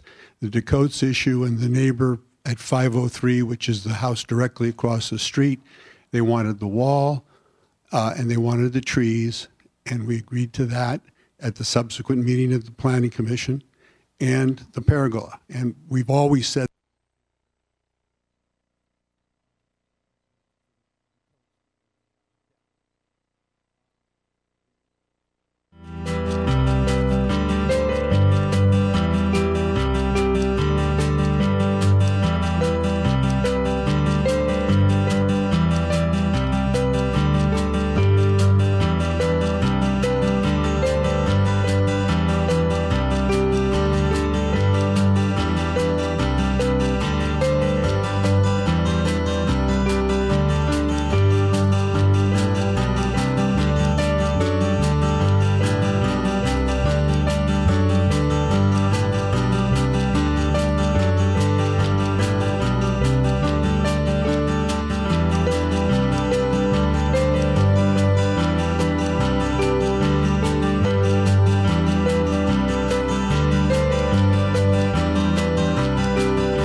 unit as these folks do. Part of what I think is, for me, insane to have to deal with is that the city permitted a hotel to be built on what is a property line of these homes with Juliet balconies where transient people, not permanent residents, not apartment renters, but transient people go out and do things that none of us would want done. And I heard the concerns of the neighbors, and I understood that, and I agreed to make this change to meet that psychological issue that they have. To me, it's not a real issue. We're 60 feet away. If you look at the balconies that exist at the project that's on the old Millbrae Theater parking lot, there are balconies throughout there. I defy you to find a day when there's more than 2 people out on any of those balconies. There are balconies all over Millbrae, and they look out on people's yards. How many complaints have you had of neighbors being concerned about renters on their balconies disturbing them? It doesn't happen if you allow for the setbacks that the law provides. But when you provide zero-line setback, as happened with that hotel, these folks were impacted and have been impacted and are impacted, and now I'm impacted. And you're impacting a future generation of people who really have a right, I think, to an outdoor. So I made the adjustment on the units in the R1 because I could accommodate balconies on the sides for each of the units. So they still have balconies. I can't do that in the R2. I can't do that in the R1. In the R1, I would just eliminate balconies, and I don't think it's fair. So, you have a burden here. I'm sorry to present the problem this way, but that's the way it is. Well, I can deal with the burden if I have the facts. So that's what I want to know. I want to know what the video that the Dakota saw, because the neighborhood saw, and I want to make sure that they see this, because I got to be perfectly honest with you. My neighbor's sitting in the audience right here and I have a deck. And we are not 60 feet away from each other. We see each other every morning or every night or whenever I go on my deck. Bobby Miller. But 60 feet would make a huge difference with the wall. So if you guys look at this, I'm not making a decision for you. I feel your pain. I feel your pain. And I would have to agree that hotel in the backyard that's not fair. That's not fair game. But if you look at this photo here, it does not look very intrusive. Yeah, but you're looking upwards. You're looking upwards, though. That's what I'm saying. I want to see what you saw, because what I'm seeing could be completely different. I can make a call on it if I had the facts, but I feel like there's some missing parts here. Well, do we have the video? No, we don't have the video. We have what was called the drone. We do have the video. Well, we have this drone study, which the developer went through the expense of, and this is an attempt to try to be more accurate about what the view would be if you were in this R2 building looking out, whether it's over the Hemlock neighborhood or towards the airport. So what we chose were several points. View 1, which is from a balcony on the 3rd floor, where we screened this wall. Oops, sorry. Go back. So view 1 is from a lower balcony, but it's after we've screened this wall, so the balcony does not face the Hemlock neighborhood. It faces towards BART and the airport. View 2 is further up in the building at the 6th floor, same proximate location of that unit, looking out. View 3 is on a more of a terrace. When we step the building back, these particular units have a larger balcony terrace, and that's at this floor, at level 7. Can you speak closer to the mic? Okay, this is at level 7. View 4 is actually a similar balcony to one of these, but it looks inward to the courtyard between R1 and R2, and its its balcony, which used to wrap the corner, is now closed off. And then view 5 is at the topmost floor of a topmost unit. And then view 6 was the one you see from the 500 Hemlock. So if you look at, and this is a drone flown at those heights. We gave them coordinate points and the height of where they should be to represent these positions. So this is view 1, a balcony that could be off a living room. This wall is no balcony but a window. So their view is, if you do a panoramic view, it's towards the airport and towards the parking garage of the BART station. And 500 Hemlock is right here. The top left, you can't see it because you can't look far. You're looking down the road. You're looking down the tracks. So 500 Hemlock is somewhere here. Okay, so that's that one view. Further up, it's a similar situation. The same unit type on that same corner. Again, the view is isolated or focused towards the airport, which you can now start to see the airport, and over the BART parking. Again, 500 Hemlock would be out of sight over here. In fact, you would have to, you can't see it.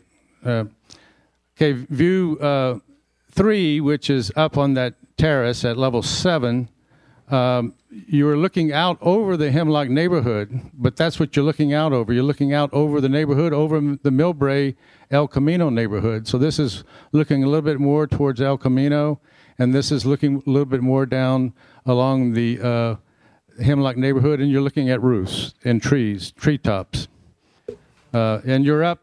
Is there any R1 drone studies? Not at this point. So, Mr. Mayor, if I may, would you consider taking a 5-minute break and we can get the video downloaded on a thumb drive? Yeah, let's do that. Okay. And then let's have this, is this Sharon? Can you come up and speak to the mic, please? Laura. Laura, thank you.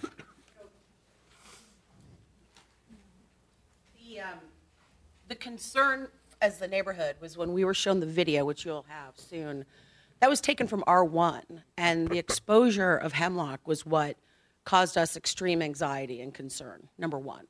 The second thing, and I think it's really important to state, that the right to outdoor space is certainly satisfied with the wonderful sunken gardens and the rooftop.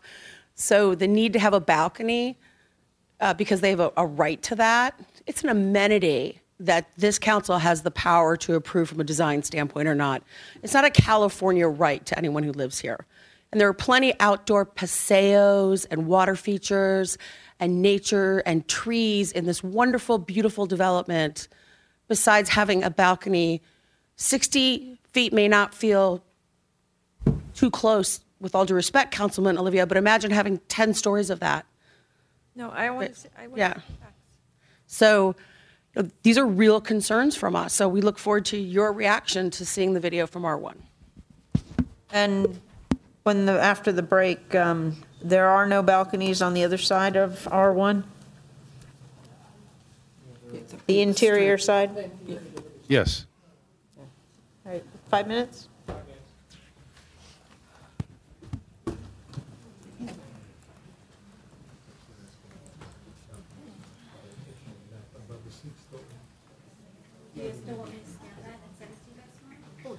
I know all these buildings.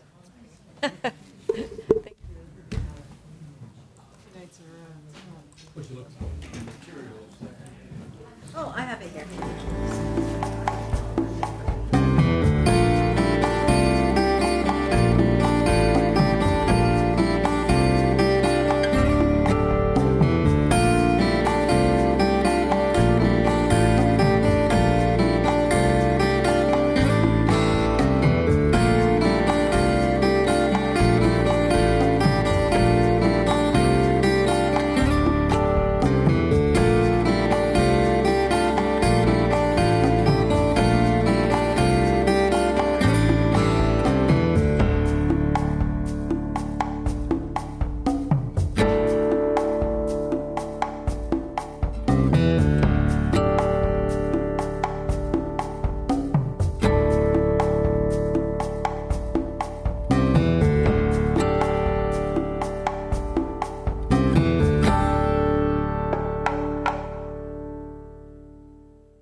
All right, so this is the famous. Wait, okay, hang on a second.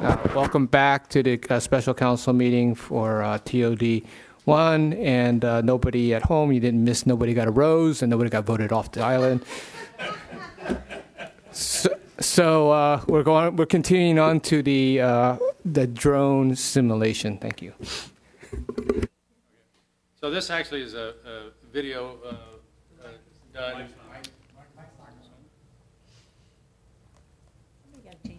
Can you hear that? No. Can you Can you hear that? I think the battery's done it, yeah. Batteries is a battery signal. Okay. Does this one work? Yeah, okay. So this is a video trying to simulate views from the 500 Hemlock, and I think there are other views here. I'm not the author of this video, so I'll just play it. Academy Award nominations Yes. already went out. If it wins an award, I am the author of this video. So this is off the Decote's back patio.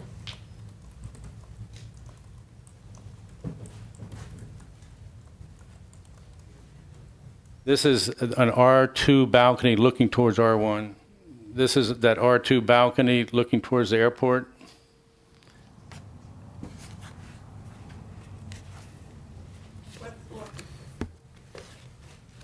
I think he did around the 5th floor. Yeah. Is that? That's it? Let's see that again. Well, I know that part. So I think it's still, oh, okay, never mind. Sorry.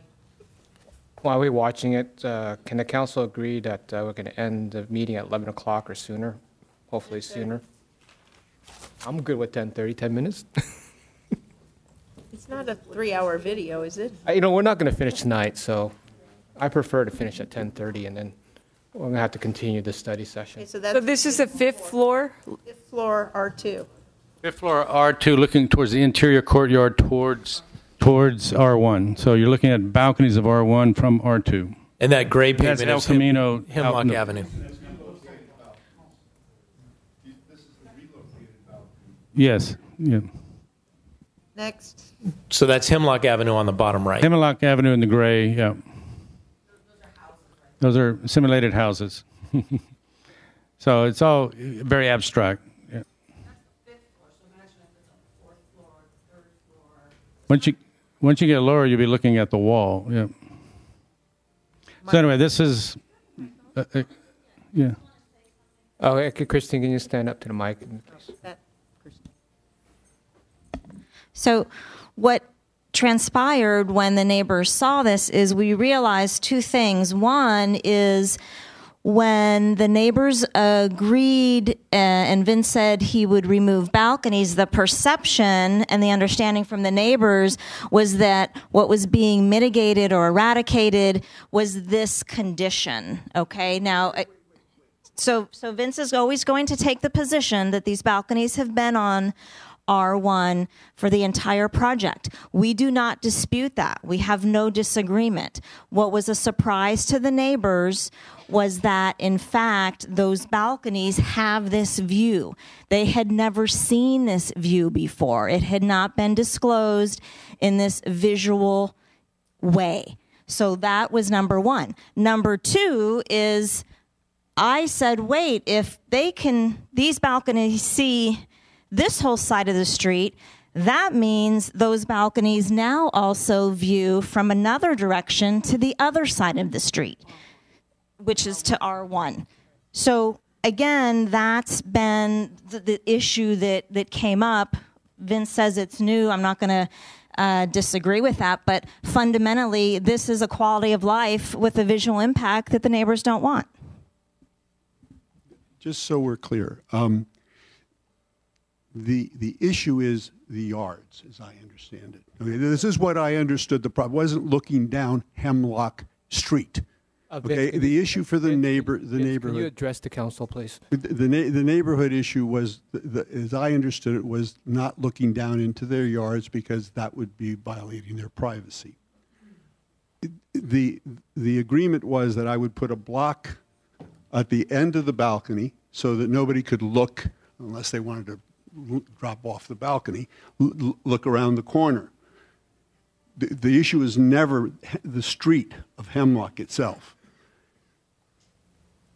I made very clear to them that we were talking about the R2 building, not talking about the R1 building, but the R2 building. We that night we did show both buildings. They were both exhibits, and they were there.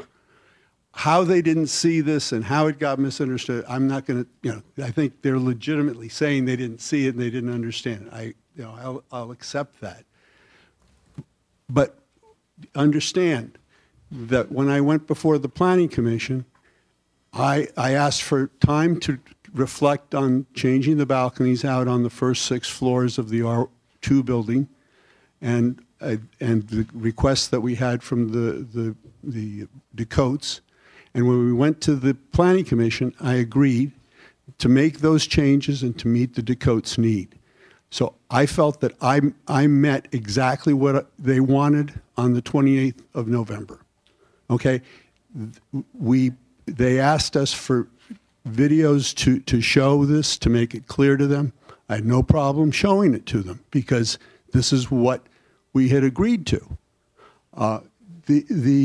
The other thing that I would call to your attention that the videos also show is that essentially when you look at the aerials done with the drone, except for the first 2 houses, both of which will have 15-foot walls and trees put in, you really cannot see the yards. I'm sorry.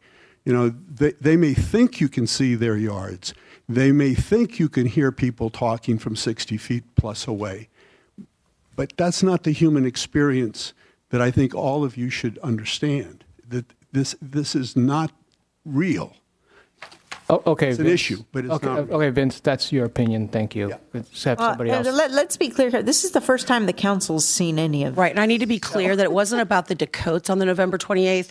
There were over 35 residents of Hemlock Avenue at that meeting, and we all raised our hands and vote. This is not a Dakota issue. This is a Hemlock issue. And we cannot strenuously say that enough. It's not about Christina and Rob. It's about all of us that own and live on that street. And we are united in our concern. Yes, this shows you from R2, but imagine what you can see from R1. There's no obstruction. And it's not just our backyards, it's our front yards. I mean, talk about living your life out in the open. We're worried about nudists sitting in the rental units in this new building. There'll be zero privacy in our homes. And I'd like to say, just for the record, this video was not produced for the November or December meeting. It was only in early January that this visual became, a tool that people realized what the views would be. Vice Mayor Halber. Can I ask another question? Not about the balconies, but about the 45-degree setback. So when this project was first approved back in April of last year, as I recall, and I could be wrong, but I recall that the consensus from the council was to require the 45-degree setback in the R2 building. And based off of the rendering in page 56, that clearly appears not to be in compliance. And why isn't it?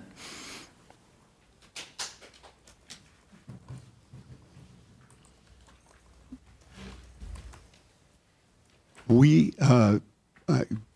when the R2 building was presented, it was a straight wall. Then the Millbrae Station Area Specific Plan passed, and this 45-degree issue was introduced. At the time, the planner was Ms. Diorio. When it came up, when we realized that this was there, we specifically asked. We have a single-family home across the street on Hemlock. Does that apply? No, it doesn't apply. It only applies if it's zoned R1. Okay, yeah. We didn't want to repeat history, though. Wait a minute. Okay. So, and I said, well, how is this building going to work? This is what we've got here. He says, no, it falls under the 10% adjustment that I can make as planning director. Fine. Change planners. You get Ms. Collette comes in. No, this is a design criteria, can't happen. State legislature passes in 2016 the right to a waiver. We submitted to the city when design review came up, because we have 5% affordable housing under California law as of 2016, we're entitled to one design waiver. We asked to have that waiver applied. We were told, no, you can't make the application unless you go back and start all over again, because that would be double dipping. There's no criteria in the state statute that prevents our asking for the waiver. There's nothing in the city ordinance that's applicable, because the ordinance was in 2015 that it was passed, that applies to this. But we were denied by the city attorney to be able to go forward without risking the entire project. I didn't want to get into litigation with the city. The planner decided on her own. I didn't write this language into the DA. But in the DA, it says that we can go to the sixth floor with the plan that we've submitted in January 2017. If we want to go all the way up, the way we originally submitted it, we have to get a change of zoning for the lot at 500 Hemlock. It was clear that the council didn't want to do that, so we stayed with the fifth floor setback with the understanding that that's what it was. The ordinance, which affirmed the DA, passed, has run the statutory period, and as far as I'm concerned, is the law. And it trumps, and we can go to court and argue about this, I don't want to, but it trumps the design. It's a change that the council made effectively by passing the development agreement. So that's my stand here. I'm not changing anything. I'm trying to meet the neighborhood's needs as reasonable. But I have a reasonable project to get approved. Thank you. Okay, I'm going to allow one more question from Mr. Mayor. Mr. Lee, can I just we need to. Okay, no, district. I would direct you to, it's section 2.2 of the development agreement. It says clearly the design presented does not meet the specific plan. It was crafted to allow so that the development agreement didn't need to come back and get amended. It was crafted to allow the developer to either, and it says both, either get a change to the zoning of the Dakota property or to get an amendment to the specific plan. So it was very clear that design didn't meet those requirements. And the idea was that we didn't want to make them have to go back through and do a whole, we didn't want to reopen the development agreement. So, but it was also very clear, and it was also clear in the site development plan findings, that the design that was presented didn't meet the standards. So I think we've got some flexibility there. I would encourage the developer to continue to work with the neighborhood, and I think there's a way, there may be a way, if everyone's satisfied, to move forward. But I don't find this to fall within the 10%. Let's let Councilwoman Schneider ask her. Is there a way to get this drone study done from an R1 perspective from multiple floors? And probably using real video at the same time. And this is going to sound, my next suggestion is going to sound weird. Are there any projects that are up to 6 stories tall next to a 1-story development with a street between them that we could go do a field trip and listen to what the sounds are from those balconies? Is there anything similar to this where we can run some actual tests on the sound of it? Or examples of anything at all close by up and down the peninsula? And I'm running through my head, going up and down, and I can call Grand Boulevard tomorrow and see if they've got any examples of where you're putting in high density next to a single story, and see if there's anything that we can go and look and potentially bring the neighborhood to let them see what the experience might be. We can research some of the projects and see if there's any comparables. Okay, quick. Thank you. Councilwoman Pappen.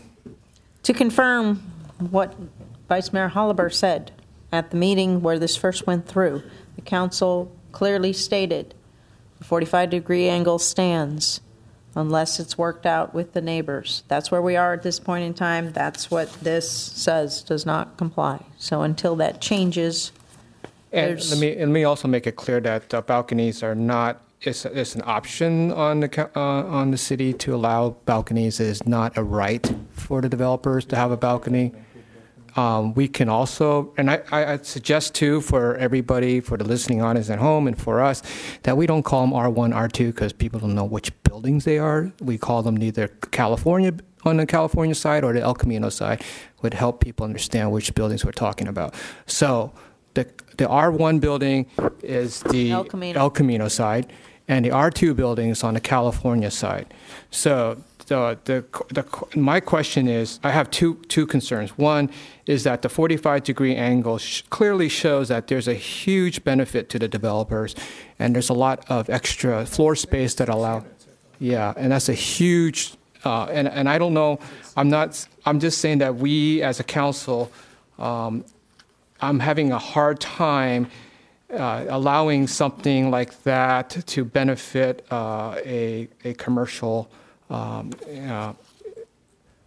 entity. So, unless you give me a good reason why they're allowed to have all that extra space, and they're actually violating the 45-degree angle, I can't see where we can justify them giving them that extra space, especially since it's a for-profit activity. Mr. Mayor? No, excuse me. Thank you. Now I lost my train of thought. The other thing I have a problem with is the live workspace. If for some reason, and we need the commercial space, somebody wants to build, we need this city is right next to the airport, and there's demand for convention space, large meeting spaces, large restaurants, large retail might want to come in. That's not available because you try to kick out somebody in a live workspace. You're not going to do it. So it's just basically you're glocking it into residential. You're not going to make it available for retail. So I'm not in favor of that at all. Live workspace on the bottom floor. Yes, it is in our purview. What's not in our purview is to change the footage. No, we're changing the housing designation if you're doing that, sir. The housing designation has to stand the number of units that we agreed upon. Sorry. Okay, well, I would note that in the approval, the developer did in the commercial building agree to make available additional space that's in a flexible sense so that if there is more demand for retail. Yeah, I think we're all getting late and tired here. So I'm going we've to requested additional information. I'll let you one more, and then we're going to call it night, and we're going to continue this another night.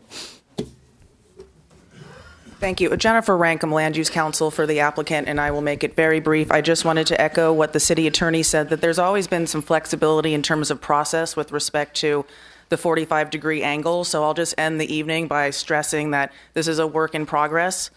Vince has made compromises. The neighbors have made compromises. We're going to continue talking. Your staff has put in an extraordinary amount of time and effort to facilitate this, and we're going to keep going. And when we come back, we'll hopefully be able to get this resolved. And so that's our commitment. And so I'll just end on that note. Thank you. And then my last comment is that obviously that zone commercial space in the residential area was a huge error on our part. I would imagine that there is no intention of building any commercial space in the middle of a residential space.